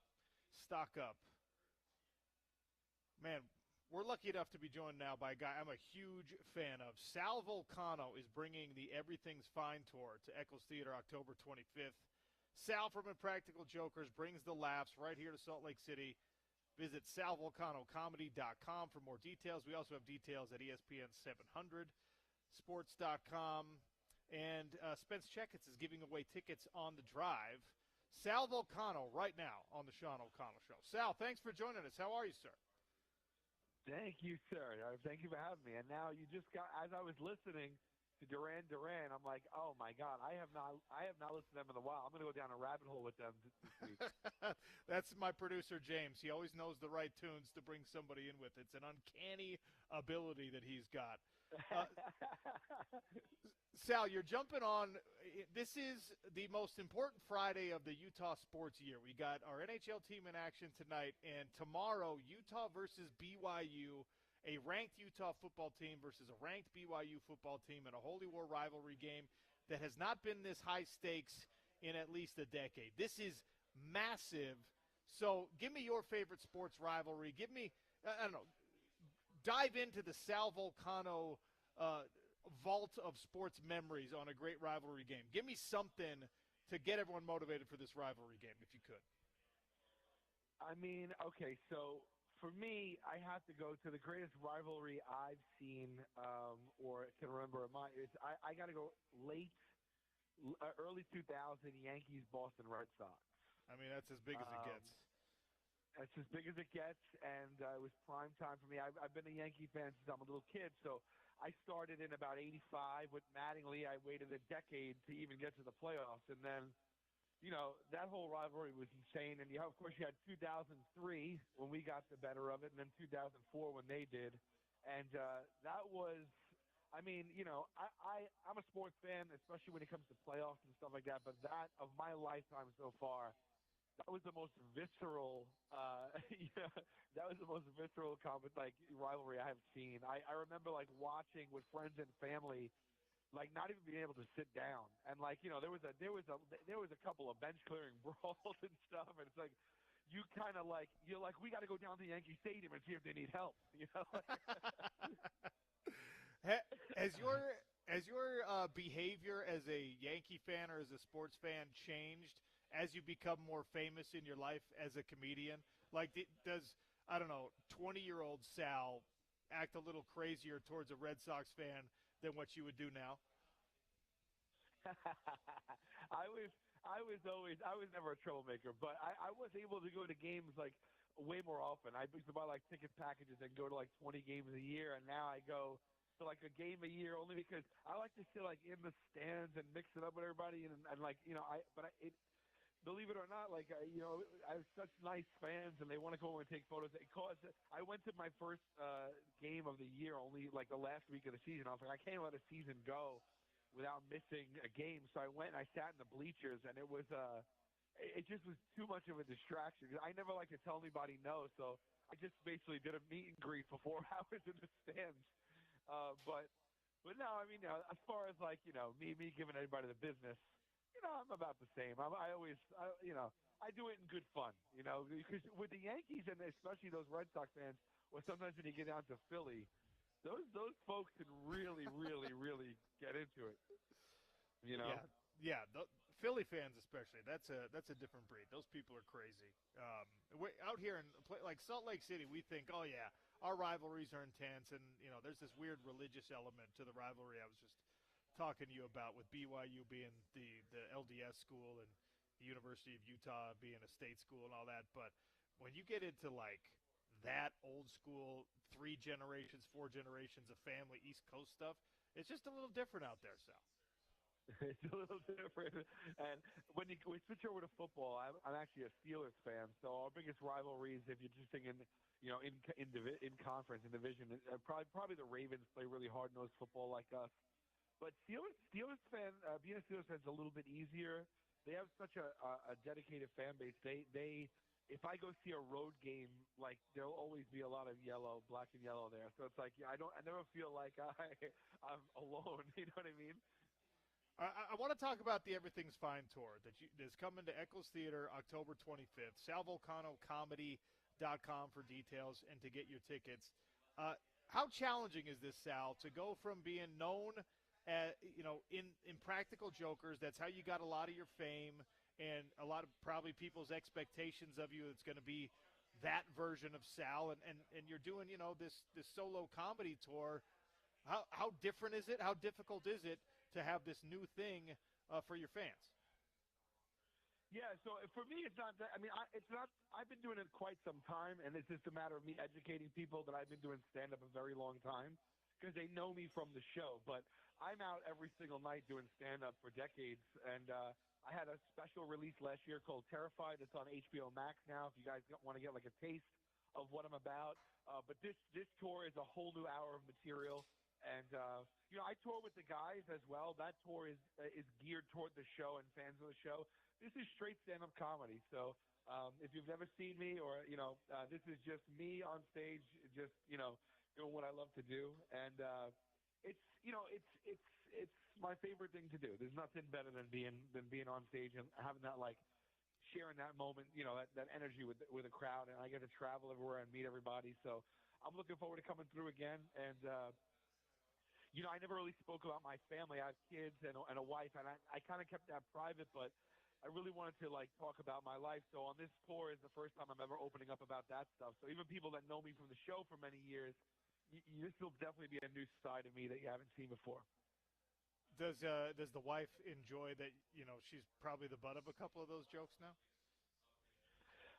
I think she enjoys some of them and doesn't enjoy some of them. Listen, I mean, I can't just, I take her thoughts into consideration, but at the end of the day, I have final say. So. All right, I'm going to ask you, but before we cut you loose, I'm going to ask you a really unfair question because you shouldn't have to know this. But people here in Utah, okay, we go absolutely insane anytime, mainstream media, anything, you get a mention at all. There's an Easter egg somewhere that gives a shout out to Utah because we're a small state, small population. You don't get a ton of attention. And on Jokers, I think it's Murr was wearing a Provo, Utah comedy troupe shirt or something a few times. Do you know what the connection is from those Jokers episodes and from Murr, I guess specifically to the state of Utah? Yeah, we have a bunch of friends that are out of Utah, and that's just him shouting them out. There's a comedy station. I believe it's called, I don't want to mess it up, but I think it's called CTV or oh, my God, I don't want to mess it up. I actually would love to give them a shout-out. They're really popular. They have a station on YouTube, and they post a lot of stuff. And our buddies work with that troupe and that studio and stuff. So it's just us giving some love to these guys. Some of them wrote on our show before, and some we've been friends with for decades, and they do really funny, good stuff out there. So that's just us showing some love. All right, I like it. Everyone here likes it. If you're doing your show at Eccles and there's a kind of weird-looking bearded guy yelling at you from the audience, "Hey, you were on my radio show, Sal!" That's me, okay? So just I apologize in advance. I apologize in advance if I interrupt your show, all right? No worries. And, Sal, no worries in that. And then also, I think it's Studio C. Studio C. Oh, yeah. Okay, yeah, Studio friend. C. Yeah. All right. Yeah. Studio C is popular. Yeah, over at BYU. So those are our friends over there. So that's just us giving some love. Nice. Sal, appreciate you giving us some time today, and good luck with everything on the Everything's Fine tour. We'll see you, I guess it's next week in Salt Lake City. Yes. Absolutely. I can't wait. That's Sal Vulcano, salvolcanocomedy.com for more details. Everything's Fine on Eccles Theater stage at October 25th, ESPN700sports.com. And you can win some tickets by listening to The Drive with Spence Checketts. He's got one more pair that he's going to give away today. Before we take a break, a reminder, it's a beautiful day today. The forecast next week, I think, calls for a little bit more weather and rain. And you're probably, like we are at my house, trying to figure out is this an air conditioning day? Is this a furnace day?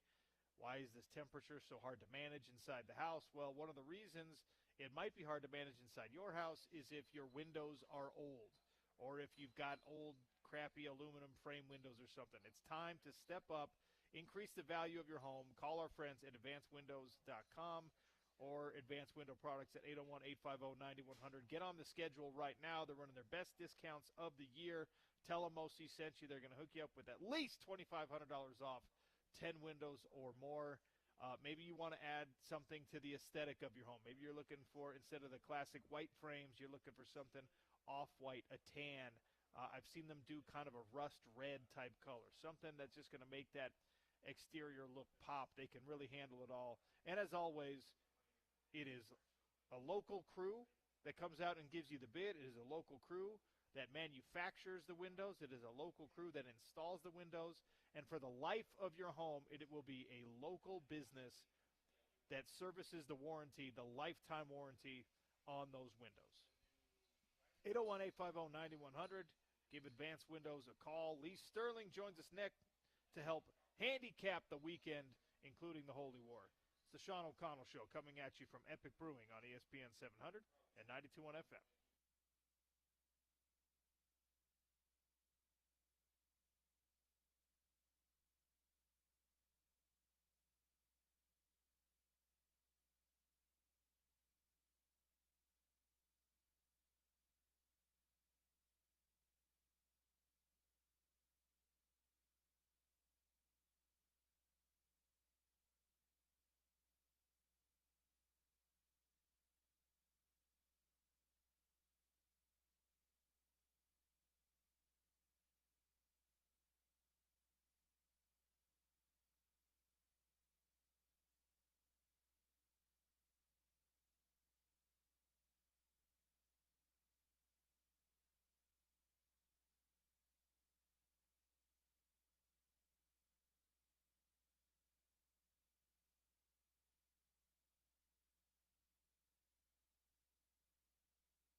All right, time to handicap the weekend with Lee Sterling, best handicapper in the business from Paramount Sports. Joins us every week to get you ready for college football, the NFL, maybe sprinkling in a fight or two here and there, depending on the appetite. Lee Sterling, welcome back to the show. How are you, sir? I'm good. At least my game, the Miami Hurricanes game, is tonight. I don't know how you wait until Saturday with a game like this.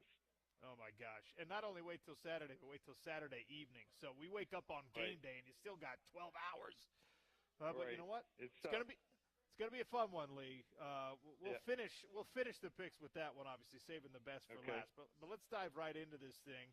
An old Mountain West Conference matchup. Both BYU and Utah had to play these guys plenty of times. Boise State is a 12-point favorite against the UNLV team that I think probably gets Dan Mullen for like 6 more games, then he's off to a bigger job. But how do you see this thing? You said it, not me. These coaches, especially Dan Mullen, he's always looking for the bigger carrot here, and he's done a good job. I mean, they haven't beaten anyone good, but they're doing it all 3 facets of the game, even special teams. They scored 2 touchdowns off block punts in their game against Wyoming here. I just think that Boise's one of these teams that can play to a certain level, just can't beat the better teams. And I think, there's not much difference. Both games last year, they played each other. They were close ball games here. UNLV has a ton of weapons on offense, better on offense, obviously, than they are on defense. But Boise, they don't have the big playmakers like last year. So generally, they're having to do it through 10, 12, 14-play drives.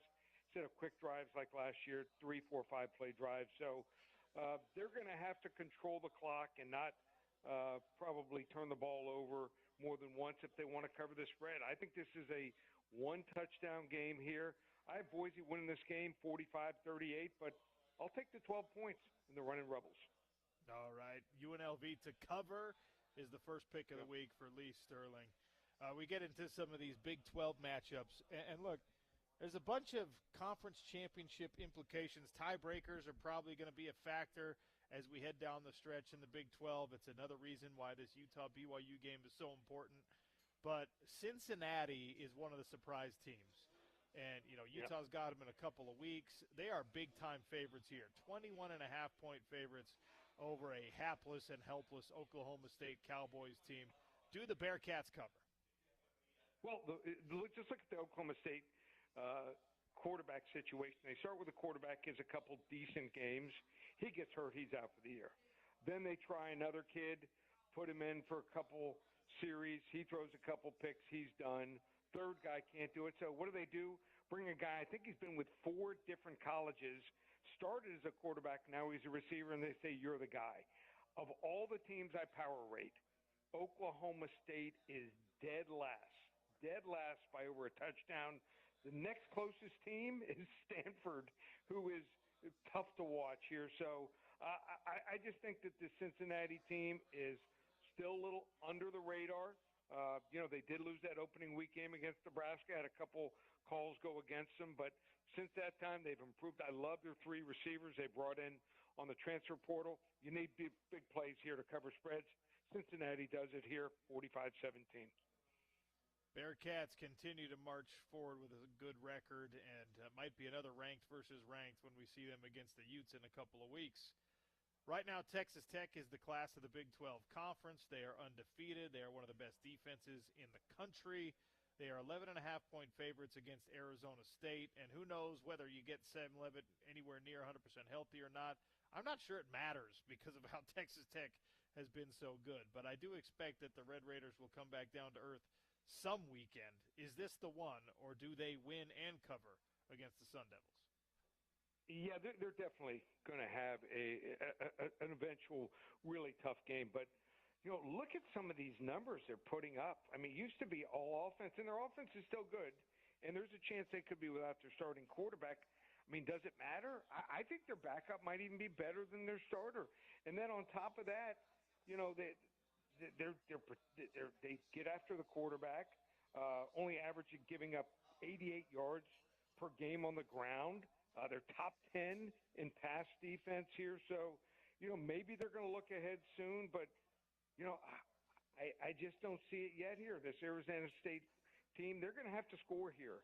And without Sam Levitt 100%, they were averaging just 3.3, not yards per carry last week, 3.3 yards per pass attempt here. Sometimes you got to lay it if you want to play it. Line's down to 8. I'm taking Tech here, 41-21. If it matters for anyone, Tech did lose one of their D tackles for the rest of the regular season. Skylar Gill-Howard was he's like the top 4, top 5 D tackle according to Pro Football Focus. They're hoping to get him back for what they think will be a college football playoff run. But if you're going to play it, maybe factor that in. I'm with you, though, Lee. I just don't, especially if the line's down to 8. So I don't. Yeah. I don't have a lot of belief in Arizona State, especially after what Utah did to them last week. All right, we'll finish with the Holy War. You've also got a couple of NFL games, and you've been absolutely smashing it on the NFL picks this season. Broncos, Giants. Now, look, the New York Giants have a Utah high school kid as their starting quarterback, Cam Skattebo, the absolute wild man. 2 rookies making a big difference for him. Will it be a big enough difference against the Broncos? Okay, so I have about 12 rules that I rarely go against, and one of them is never lay more than a touchdown in the NFL when you don't have a good offense. And right now, this offense for Denver, bottom 3rd in the league, they're scoring 21 or fewer in 4 of the 6 games. Bo Nix got a lot of hype last year, but right now is not playing to that level. The Giants, they went and played the Eagles, and they were clearly the better team. They have one of the best, I think, a top 5 defensive front here. They believe in themselves. They're probably a receiver 2 away from being at least a 500 team or better. So you need to have a mobile quarterback when you're playing Denver. That pass rush is ferocious, and they've got it with Jackson Dart here. So I don't think it's going to be a high-scoring game. I have Denver escaping 23-20, but I'm taking the G-men here in the touchdown. All right, Giants cover even if they don't win, according to Lee Sterling. Game of the week, Chiefs 12.5-point favorites against the Raiders. How do you see it? Yep. They want to get that game for free. Just call 800-400-9741 as soon as the show's over. 800-400-9741. Give it to them for free. How about this? We, in the last 4 weeks ago, put out 5 games in the NFL, went 5-0. 3 weeks ago, put out another 5 games, did get a break in one of the games, went 5-0 again. 2 weeks ago, 5-0, and then I let everyone down last week. I only went 4-1. We're on a 19-1 run right now in the NFL. We even won last week with Cincinnati on the money line. So you want to hop on board. The promotion is called Lee's NFL Sunday Golden Ticket. 5 weeks for 5 games for the next 4 weeks, total of 20 plays, just $197. Lee's NFL Sunday Golden Ticket, $197. All our plays for the next month in the NFL, one place, ParamountSports.com. Lee is on a run in the NFL right now. Okay, before we cut you loose, this line has stayed steady pretty much all week, which is a surprise for some. 3.5 points. Utes are favorites on the road. So are they a touchdown better than BYU in your mind? I believe that Utah is the best player in this game, in Devin Dampier. I mean, it's 11 touchdowns, 5 also running the football. I think Bear Bachmeier is good, not great. But I think the supporting cast on offense might be a little bit better here with L.J. Martin, who has over 650 yards. His top 2 receivers, and Roberts and Kingston, his tight end. Ryan, averaging between 14.5 and 19 yards of reception. For Utah, not quite there. Ryan Davis averaging just 10.7 yards per reception. Dallin Bentley, 11.3. And Parker, the running back, just 335 yards. It's a game I think will be decided on the last drive here. I think you take the points. I think BYU is going to surprise them again, 26-24. Oh, everyone listening on the Utah station boos that selection. But 3.5 points is a lot in what has been such a close game. So I hope I'm wrong. If I'm ever wanted to be wrong, that's the one game I want to miss. But just think it's one possession game either way. It's a tough one to call. They're twin brothers slugging it out down in Provo. And also I do think that BYU is probably going to use a spy on Devin Dampier. I think they're going to do that probably 30-40% of the time because they feel if they can slow him down, they got a chance to win the game. Yeah, I think you'll see some of that. Jay Hill likes to do it, and he's got the personnel to do it. The question is whether it's Jack Kelly, who's been banged up but is now getting back into the lineup, or if you make Isaiah Glasker do it. Either way, both of those guys pretty solid. So lots of different wrinkles to this game, Lee. I know you're going to be watching closely. Of course, we are here on the home of the Utes. And as always, I appreciate your time, sir. Thank you. Okay. You too. Have a great weekend. That's Lee Sterling, best in the business, especially on those NFL games. 19-1 to this point is insane. I mean, that is absolutely bananas. Big thanks to Lee. I don't like that last pick, though. He thinks BYU edges this one out. All right. We're down here at Epic Brewing, 825 South State. Swing by the bottle shop or the bar. We're starting to fill up. Everyone's hanging out, just enjoying a beautiful Friday afternoon with a couple of libations. By the way, our conversation with Lee Sterling brought to you by Uinta Golf. They've got the new G440 driver, faster ball speeds, and Ping's game-changing forgiveness. G440 irons designed for more distance and control at Uinta Golf. Coordinator's Corner is next, and then we do our airing of grievances as is tradition on a Friday. Sean O'Connell Show, Hour 3 on ESPN 700 and 92.1 FM, proud part of Utah's ESPN Radio Network.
All right, time for some Coordinator's Corner here on the Sean O'Connell Show. We have the pleasure of checking in with the man who calls the defense at the University of Utah, Morgan Scalley, our friend, my friend, former teammate. That's, of course, the best thing on his resume, that he was once on the same team as Sean O'Connell. And now – Amen. Yeah, Amen. Yeah, exactly.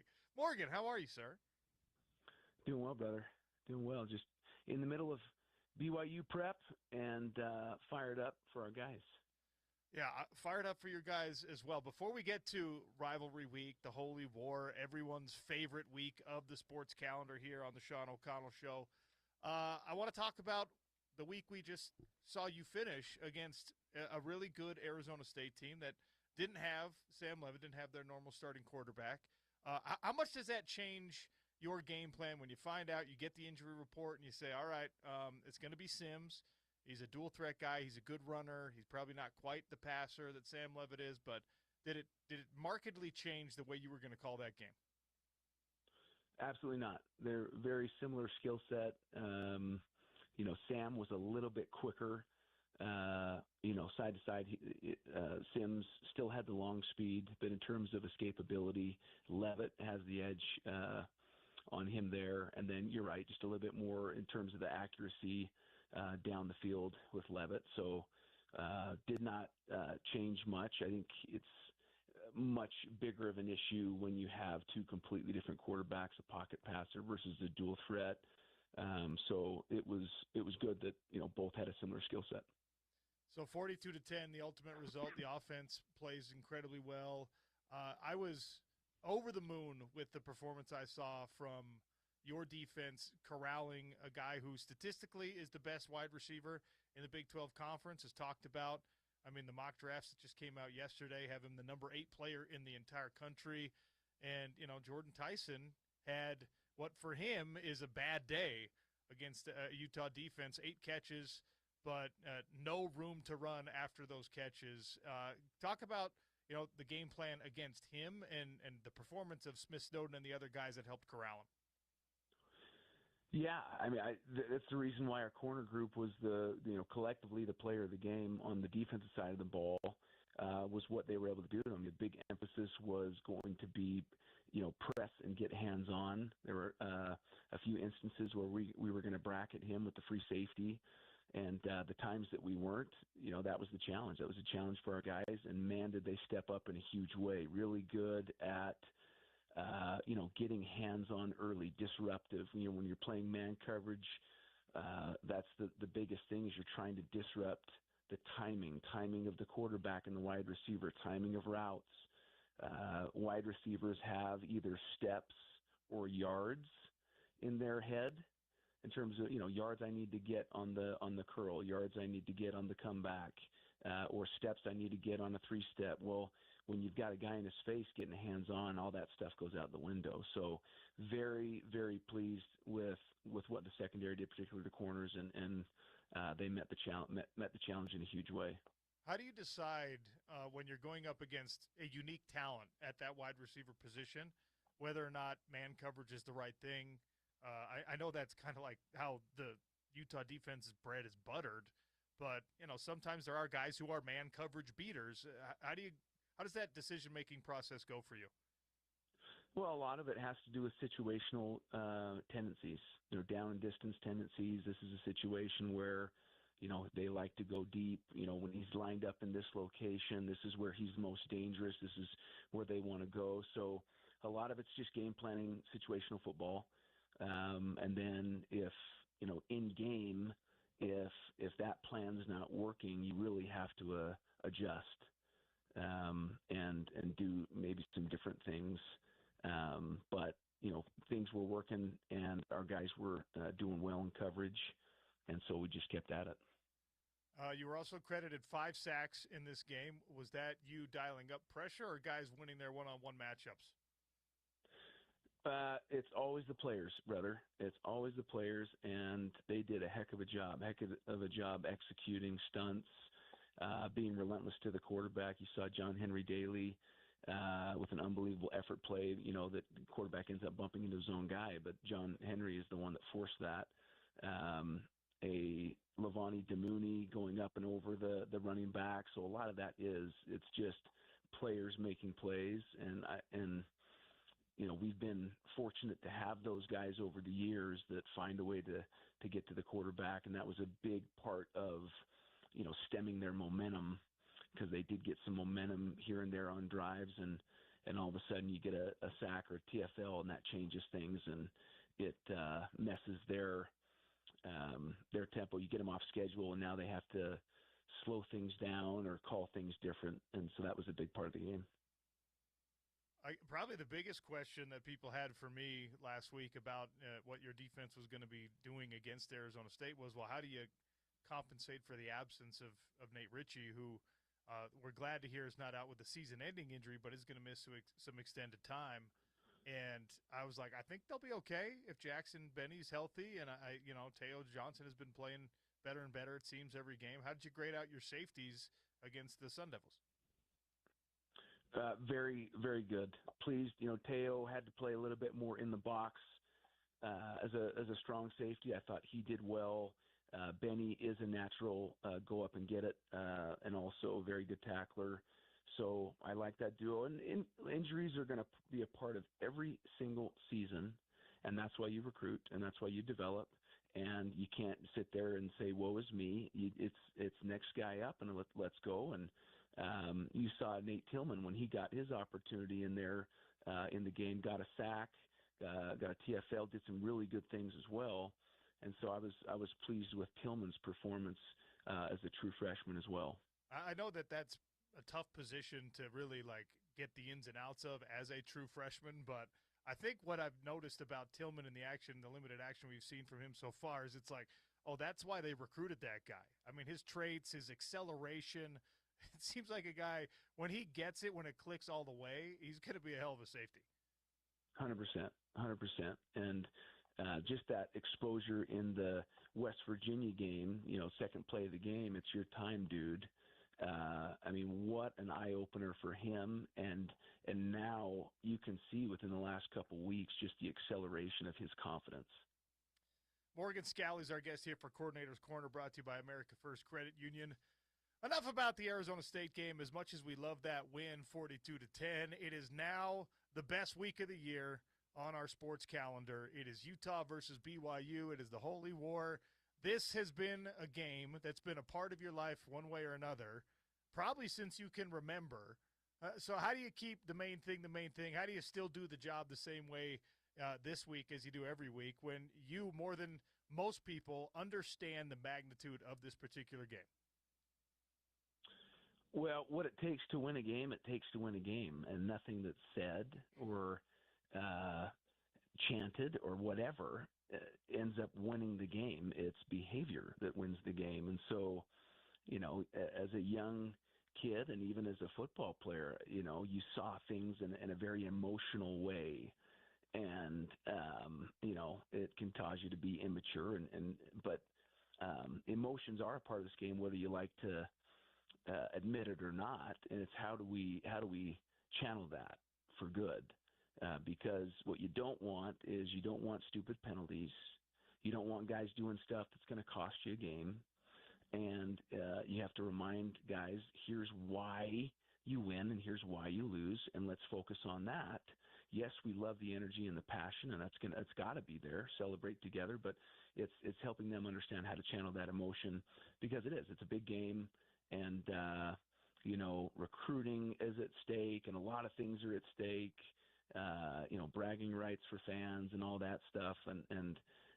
But at the end of the day, it is a football game that is won by the best, or the team that does the fundamentals, the techniques, the behaviors the best usually ends up winning that game. Do you like competing against your friends versus competing against strangers? Because I know you got relationships on the BYU staff. I mean, we've got relationships on the BYU staff. They're all great guys. And I like competing against my friends when we're playing poker or pickup basketball or whatever. I've never really had to do it against guys I love and care about when it matters. Do you enjoy competing against your friends? Well, I don't know that I would categorize it that way. You just have to be aware that they know you, and they're aware that you know them. And so how do you go into that preparation, knowing that, hey, they're going to know when you're in a certain, look, what's coming. So how do you disguise that? So what I enjoy is the gamesmanship of it, not necessarily, hey, I'm going up against my guys. I enjoy the gamesmanship and putting stuff out there that maybe they haven't seen yet, or it's a different disguise. That's what I enjoy. So the freshman quarterback, Bear Bachmeier, has, I think, he's accelerated his abilities, his throwing ability especially, over these 6 starts he's had. It looks a lot more comfortable than he did maybe in that first game, which makes total sense. You're going to have that growth as people get more accustomed to, the speed of the game and all that. And he's got a great ability to run. I think that his traits are there. When you evaluate and you scheme against somebody like this who's growing fast but still has a lot of room to grow, what are the best ways for you to attack a quarterback like that who has not yet seen everything that a college quarterback is going to see over the course of 3-4 years? Well, I think the thing that you're seeing with him is like you said, you mentioned it, and I mentioned it with Nate Tillman, the confidence only keeps building with him. This is a young man that does not get rattled that easily. And, man, does he make plays. Whether throwing the ball, he's got a hose that he can zip it. He's got the ability to run. He's a big tank that, when he pulls it down, you got to be ready. Everyone's got to be ready to run and tackle. So, the things that Aaron's always done a good job of is what is his skill set? How can we, best help him out? And they work to the scheme. So, this is a very good scheme. I've always enjoyed, Aaron Roderick's offense and the wrinkles that they have and the ways that they disguise certain things. And they have not taken a lot off of his plate. When you go from last year to this year, they're still doing quite a bit, which means he's a smart kid. He's picking things up. He's able to audible. He's able to do the things that they're asking him to do. And, he makes his freshman mistakes. But at the same time, he's also made a ton of plays for him that have helped win them football games. So excited to go up against him. L.J. Martin, their running back, and his production is not dissimilar from Raleek Brown, who you guys slowed down very effectively last week against Arizona State. When we talk about stopping an opposing rushing attack and an opposing running back, how much variation is there in that week to week and player to player even? Like Raleek Brown and L.J. Martin might have similar numbers, but doesn't necessarily mean they run the same or they're good at the same things. So how is stopping L.J. and that BYU rushing attack different than stopping the Arizona State rushing attack? Raleek's got a little bit more of the fast, quick twitch that, hey, if you miss, get back up because he's coming back. He's more the bouncer and a ton of speed. Whereas LJ, that guy has some of the best contact balance that you'll see. Rarely does he go down on the first hit. Very strong lower body, very good ball security. He's a running back that most teams covet because he doesn't make many mistakes. He can catch the ball out of the backfield. He's going to protect the ball, and he's got really good contact balance, which is why you see so many yards after contact with him. So a little bit different player than Raleek. In the sense, with Raleek, you're worried about, okay, can we really match up with him at the linebacker spot in man coverage out on air? Can we, we got to be able to rally, and it's just different coaching points for those two. What about the wide receivers at BYU? Chase Roberts is an incredibly talented guy. The Hagan kid's got some quicks and some speed. How do you slow down the pass-catching options that they've got, including Carson Ryan, who we all know well because last year he was wearing a Utes uniform? Yeah, you have to be able to be disruptive. I mean, we're a man coverage team, so you got to be disruptive. They're very good route runners, and this is a group of wide receivers with Jay's defense that has experienced press and experience. So you can see they're much more savvy, maybe versus a press corner than some of your other squads. And, they are – you look at that group, and they've got speed. They catch the deep ball very well, very great at intermediate routes.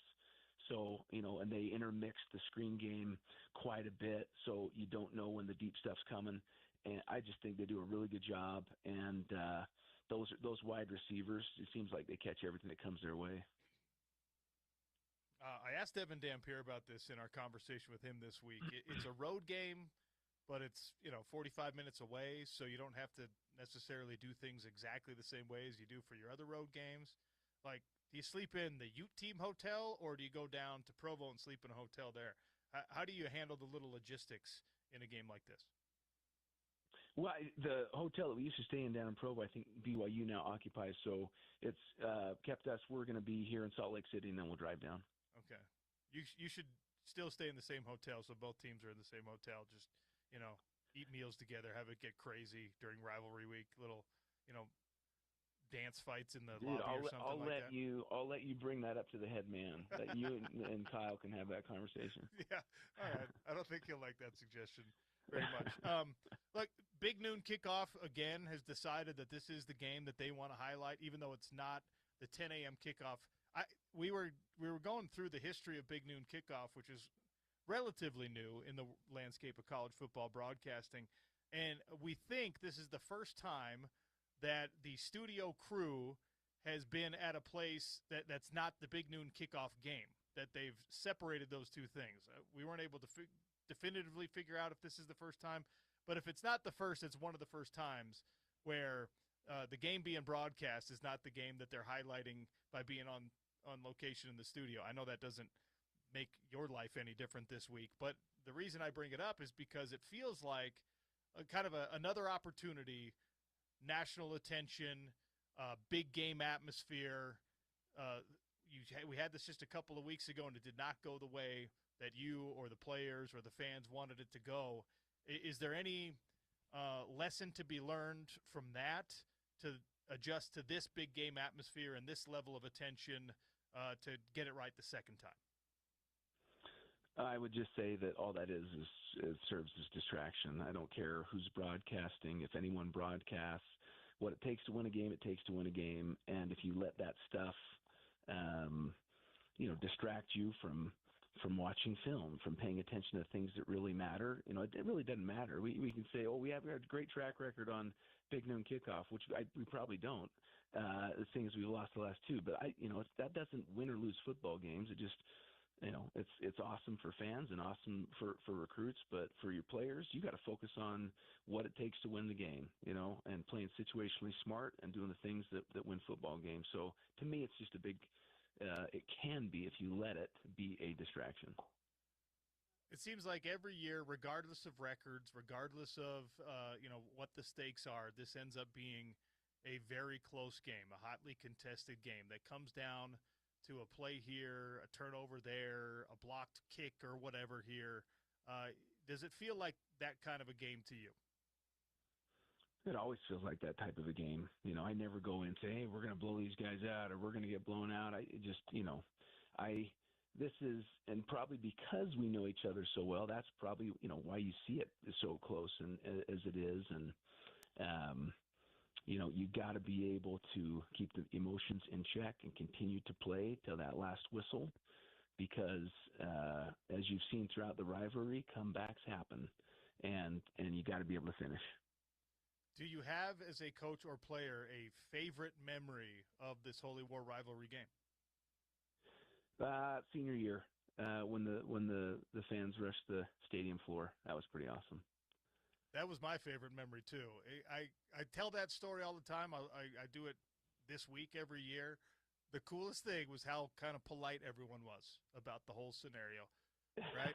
It was like the fans came down and filled the sidelines about a minute before the game went final, and everyone was just toes on the white, waiting until the final whistle, and then it was like, all right, now the bedlam can ensue. It was great. It's fantastic. You're the man. I got to get going, brother. I appreciate you. Always enjoy your time. Thanks so much. Good luck this week. We'll talk again soon. Thank you. Thanks, OC. Take care, bro. That's Morgan Scalley. Coordinator's Corner brought to you by America First Credit Union, the defensive coordinator for the University of Utah. There's a lot of similarities. There's a lot of familiarity. You heard him talk about it. We've talked about it. I think it's going to be a close one. Plenty left to discuss regarding the Holy War on the Sean O'Connell Show, ESPN 700, 92.1 FM.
All right, big thanks to Morgan Scally for joining us in Coordinator's Corner. Time now to air our grievances as we head into the epic Holy War weekend. 877-353-0700. Text in your grievances. You can also tweet me at Real OC Sports. We're here at Epic Brewing, 825 South State Street in Salt Lake City. If anyone here in the bar wants to air a grievance, I'll just throw a headset on them, and they can do so. Clear your conscience, get it off your chest, however you want to say it. Air your grievances here on a Friday at 877-353-0700. Also, if you can't make it in the next 25 minutes or so, come down all day, and early tomorrow, Epic has the Hip Check Ice Lager for the Utah Mammoth home games. They're giving away free hockey pucks. The Caramel Apple Ale, the Halloween beer, releases today. And they've got the Big Bad Baptist Imperial Stout variants and merch associated with it, all going on down here. 825 South State Street. Swing by, say hello. I'm gonna air a grievance real quick here, James Peterson, and then we'll let you get whatever you need to off your chest. I'm gonna air a grievance with something that bothers me every single year. We are 2 weeks away from Halloween. Okay? And if you go to, I don't know, like a home improvement store right now, if you go to one of the major grocery chains right now, there's a solid chance you're already seeing Christmas merchandise and decorations being put out. Big box stores, they've had the inflatables and the lawn decorations up for 2 weeks now. We're not even to Halloween, people. I know that American consumerism dictates that you just got to put everything out as fast as you possibly can, but can we pump the brakes on Christmas stuff until after Halloween? Grievance. So you're anti-holiday cheer as early as possible. Is that what you're saying? James, I am anti-Christmas cheer in mid-October. Yes. Okay? When you celebrate Christmas for, I don't know, 10 weeks? It's too long. I mean, you don't want the warm feelings that come from Christmas for 10 weeks? You only want them for 4 weeks? I don't want the warm feelings of Christmas before Halloween. I don't. I want, before Halloween, these next 2 weeks should be spooky vibes, should be embracing the newfound chill in the air, wandering around, looking at the strange Halloween decorations that people come up with.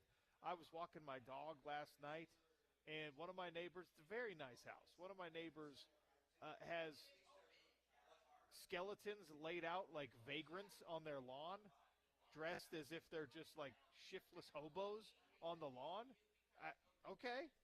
You know, it gives me some insight. That's what these next couple of weeks are about. Not about Christmas, not about Bluey and Bingo and Bandit and Chili as a Christmas blow up. Snoopy on the doghouse with the Santa hat. Yeah, what are we doing, people? Yeah, the Christmas decorations are good for after Thanksgiving. If you want to get in really early and you go after Halloween, fine, but you cannot go pre-Halloween Christmas decorations. You just can't. No, that's true. I'm not as mad at how early they're on sale as I am about, like, I'm with you. Don't decorate your house or anything till after Halloween. There's lots of people that are mad about why are you upstaging Thanksgiving? You can celebrate Thanksgiving with the Christmas tree in your living room. That does not take away from Thanksgiving. That's fine. The before Halloween decor, which I don't think happens very much, to be fair, it's a little way too early. That's how I'll put it. It's a lot way too early. 0314 comes in on the text line and says, loophole, nightmare before Christmas decor. Yeah, okay. October through December, fine. If you're that that's dedicated fine. To Jack Skellington, and okay. There's so many. By the way, OC, speaking of that, we're walking the kid around the neighborhood a couple times a day now. I'm doing it once a day. The wife's doing it morning and evening. And I'm on the evening walks. like every other house that's decorated in our neighborhood is Jack Skellington Nightmare Before Christmas. I knew it was popular, right? And I am a fan of Nightmare Before Christmas. The wife's a big fan. But I did not know that it was quite that popular. My hot take is I'm not a huge fan of Nightmare Before Really? Christmas, and so I don't love it, okay? But another grievance coming in, 1943 on the text line. Been working down in Provo all week, so simple grievance is working behind enemy lines. Can't wait till 6 p.m. tomorrow. Look, we've had people all week long talking and texting and calling and tweeting about, you live in Utah County, you work in an office that's primarily Coug fans, whatever. It's part of what makes rivalry weeks so glorious, but it's also one of the things that, gosh, man, it's so annoying when you have to hear a week's worth or a month's worth of the trash talk as BYU has been able to create an undefeated record for themselves up to this point in the season. So I think it's a worthy grievance to be aired. Yeah, absolutely. My grievance is that we still have to wait, 14 or 28 hours before that we get to play this game, OC. I'm really good at math, by the way. Yeah, I think that's right. 2620 says, BYU fans who act like fans but don't know anything about their team. I'm sure Utah has some fans like that, too. I mean, the BYU version is worse. Don't be a casual fan that pretends to be diehard. This is a worthy – if you are a fan of the brand and not the team, that's fine. You can wear your gear. You can put your blue Y on anything you want to. But you have to recuse yourself from any conversation, any trash talk, anything that is even remotely involved in the game itself. Oh, sorry, I had to cut you off. Go ahead and finish your thought. Well, you just have to have some knowledge of it, right? Yeah. Because if you go up and you talk a little trash, and, it might start out good-natured. It might start out friendly. Oh, yeah, I'm a boo the Utes or whatever. And then someone comes back and is like, oh, you really think that Bear Bachmeier is going to be good enough against an experienced Utah defense? And you're just like, who's Bear Bachmeier? You can't. Like, you can wear the shirt, but you can't say anything. All right? That's the rule. Absolutely. Or if you're doing that trash talk because you're just I like the brand, I went to the school, I don't pay attention that much anymore, but this week I'm all in. And someone asks you a specific question like that, just admit, oh, listen, I don't follow it that closely. I just really get into it for this week. Like, yeah, that's totally fair. Fine. All fair. Just be honest about it. Now, the time when it's worst is when, and this hasn't, to be fair, this has not happened in this rivalry very often, but it's when you're in a rivalry game, say a different rivalry, and like that season, that team is like undefeated and the other team's like hasn't won a game yet, and that fan of the team that's winless is like, oh, we're gonna kill you, and then you tell them like, yeah, okay, someone's not paying attention. You're like, actually, no, like, you guys aren't very good, like, and then they go, oh, you really don't think we have a chance? Like, no, you're winless. Like, when it's like that, that's the worst time to be conversing with that kind of a fan. Thankfully, we don't have that problem this week. I know it's petty to air a grievance with this, but rivalry weeks are petty, okay? So the downside of this big noon situation being, 4 weeks removed from when big noon kickoff came to Salt Lake City is now BYU gets the same treatment. And they should, right? But, like, the whole Dave Portnoy goes to your campus store and buys a bunch of gear and puts it all over Barstool and all that kind of thing. Then 2 weeks later or 3 weeks later or a month later is doing that for the rival? It just makes it feel all contrived. We knew it was contrived, all right? I know that Portnoy probably put on the Utes gear for one day and then took it off. But now you're giving the same treatment to the rival.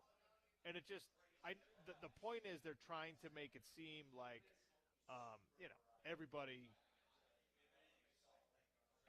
gets the red carpet treatment with this whole Fox thing. But I don't like it, so I'm airing a grievance with that. At least we know Urban's not. He's not buying any BYU gear. Like, someone's genuine on that set when it comes to this sort of thing. You got to stay that way. Yeah. By the way, absolutely. you're running out of time to text in your predictions for the game. So 877-353-0700, bring in your grievances, but also bring in your text prediction for the game. Baskin-Robbins is doing their buy one, get one. I have a tally update for you, by the way, as you finish this read. Buy one, get one on all of your ice cream scoops at Baskin-Robbins. Go into a Northern Utah Baskin-Robbins, say, I think Utah's going to win. You can also say, if you really believe this, you think BYU's going to win. And they will give you buy one, get one on the ice cream scoops. Also, on our text line, all week long, we've been compiling picks. Pick the winner, pick the score. If you're closest on the correct score with the correct winner, we'll hook you up with a Baskin-Robbins ice cream cake. So, opportunities for ice cream all over the place for you, just by listening to the Sean O'Connell Show. All right. Good news for Utes fans. More Utes fans have gone to get ice cream because it's 65-38 as of about an hour ago. 65-38 in favor of more people saying Utes are going to win when they go get that BOGO ice cream. Let's go. So BYU fans, if you want to make it closer, we all three of you that listen to the show, shout out to our resident BYU fan, our great texter. If you haven't had a chance to go in to your nearest Baskin-Robbins, you want to make it a little closer, go in there, tell them the Cougs are going to win. But wink, wink, and we don't care who you choose, but wink, wink. We Utes fans keep going in, so you destroy BYU in ice cream consumption this week. I think they're doing this up until the game. I think they're going to keep the tally going. Obviously, we will not have a live update for you on this show with that, but I think they're doing the promotion up until the game starts, or at least till the end of the day today. Someone just texted in and said Portnoy is still wearing Utah gear in all of the recent, but he's not. I just went to his Twitter page. Oh, he's not. All right. He's currently, 2 minutes ago, he was having ice cream at the Creamery, which I cannot begrudge him for. Graham Canyon is a phenomenal ice cream. Somebody else, McGee Stampin' Trophy on State Street also made him a Elder Portnoy name tag. That's pretty funny. Yeah, I have to read this grievance. There's someone with a grievance in simultaneous shout-out to me, OC. Grievance with James. I need him to bring back the ESPN on his SportsCenter updates. Just because you have a YouTube channel doesn't mean you can take away those good vibes. I'll say this.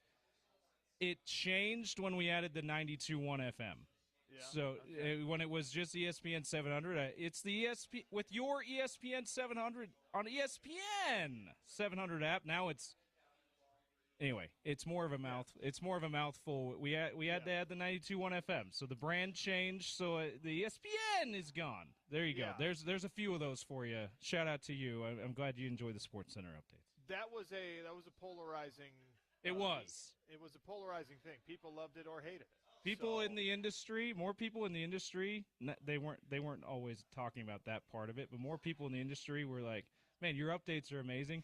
Then more people, but the people who said that they didn't like my updates back then, especially, a lot more of them came from outside of the industry, interestingly enough. I tend to value the opinion of people who actually do this for a living than those who don't. So there you go. All right. My grievance is with James. Wow. Crazy. It's a grievance / shout-out. So shout out to you, my guy. We got another 27-24 score prediction here. That has been the most popular score prediction all week long. What is it about that score? Most people are saying Utah. There have been a few folks that have texted in and said they think BYU wins by that score, but that's the popular score prediction right now for this Utah versus BYU rivalry game. OC, you've got a word from Ineos here, but before we do that, I want to shout out one more time towards the end of the show here, our coverage tomorrow over on the sibling station 103.9, 98.3 ESPN The Fan, 11 to 2. Bryce and Bianucci, they've got the Holy War pregame show, Fat Daddy's Pizzeria on Center Street in Provo. Did Portnoy do a tasting, by the way, at Fat Daddy's? He might have. Not sure. for this by the week. way, he filmed like 10 of them while he was in Salt Lake City. Yeah, so he's just this week started putting out more. I think he might. I heard a rumor he went to this Fat Daddy's that we're going to be at. Whether he did or not, it's great pizza. So go out and say hi to them. We're calling it the Holy War pregame show, by the way, not Utah or BYU, because they are down the middle with their coverage. These guys, Bryce and Bianucci. You heard them bring that angle when they filled in for OC a couple weeks ago. And you've heard them on the morning show kind of bring that kind of angle to it. So they're the down-the-middle Holy War pregame show. Going to give you great coverage of both teams over on the Fan. And then, of course, the Ute Game Day pregame show after that here on ESPN 792.1 FM 1 to 4. That's Porter and Trevor Riley. They're going to be at About Time Pub in Vineyard. So you can stop by both those places on your way down to the game. And then, of course, Bill, Scott, and Sly have the rest of the coverage, more pregame up to the 6 o'clock kickoff, and then throughout until the end of the postgame show there of the Holy War here on your home of the Utes. So we've got coverage from 11 a.m. to about 11 p.m. tomorrow night on Utah's ESPN radio network for the Holy War. Gotta love it. It's a huge day. It is the best day on the sports calendar, and you have a nice little Utah Mammoth warm-up with a game tonight. So I'm going to make your plans for you this weekend, everybody. All right, listen to this. Here's what you're going to do. You're going to swing by Epic Brewing, 825 South State today. You're going to test out the new caramel apple Halloween lager. You're going to come grab whatever bottles or cans that you need to supply your party for the weekend as you get ready to watch the Holy War. All right? You're going to go to the Utah Mammoth game tonight. You're going to enjoy that. It's going to be a Mammoth win, so good vibes all around. Whether you're a BYU or Utah fan, the Mammoth belong to all of us, so they're going to get a win tonight. All right? And then you're going to, because you have a whole day tomorrow to get ready for this Utah-BYU game. Kickoff's not till 6 p.m., you're going to be like, I don't want to sit around and twiddle my thumbs all day. So instead what you're going to do is you're going to drive out to 5544 West, 2400 South for the test drive event at the Warner Ineos Grenadier dealership. All right, you're going to check out these stripped-down sport utility vehicles that are in the exact right price point, because what you're paying for is performance. You're not paying for the power sunroof. You're not paying for the fake leather seat. What you're paying for is the over-engineered drivetrain.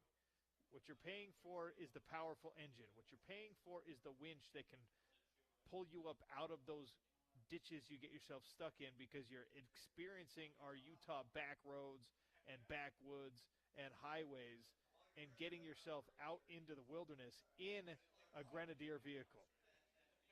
Go to the test drive event at 5544 West, 2400 South. Tell them OC sent you. And they actually have a kind of mud track. Yes, you can go on the freeway. Yes, you can go on the highways. Yes, you can see how hard it is to park this thing.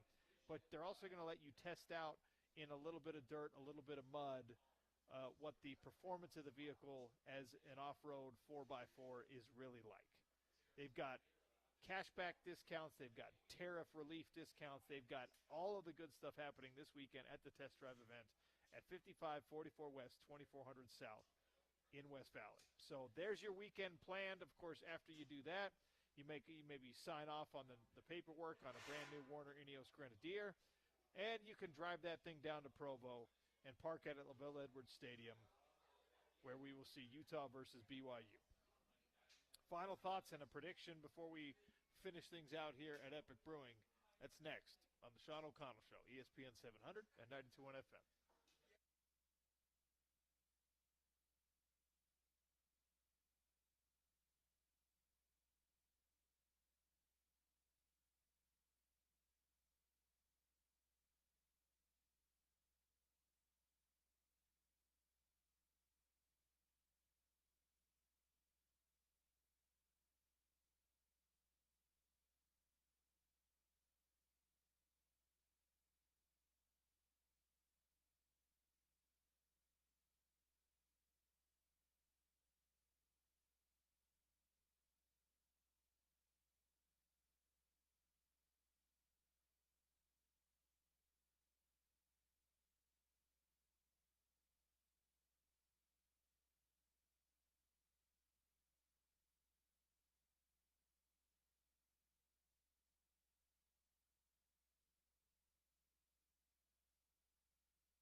All right. Big Willie's gift card to give away, 1717 South Main, title sponsor of the show. 877-353-0700. That's where you text your answer to this trivia question.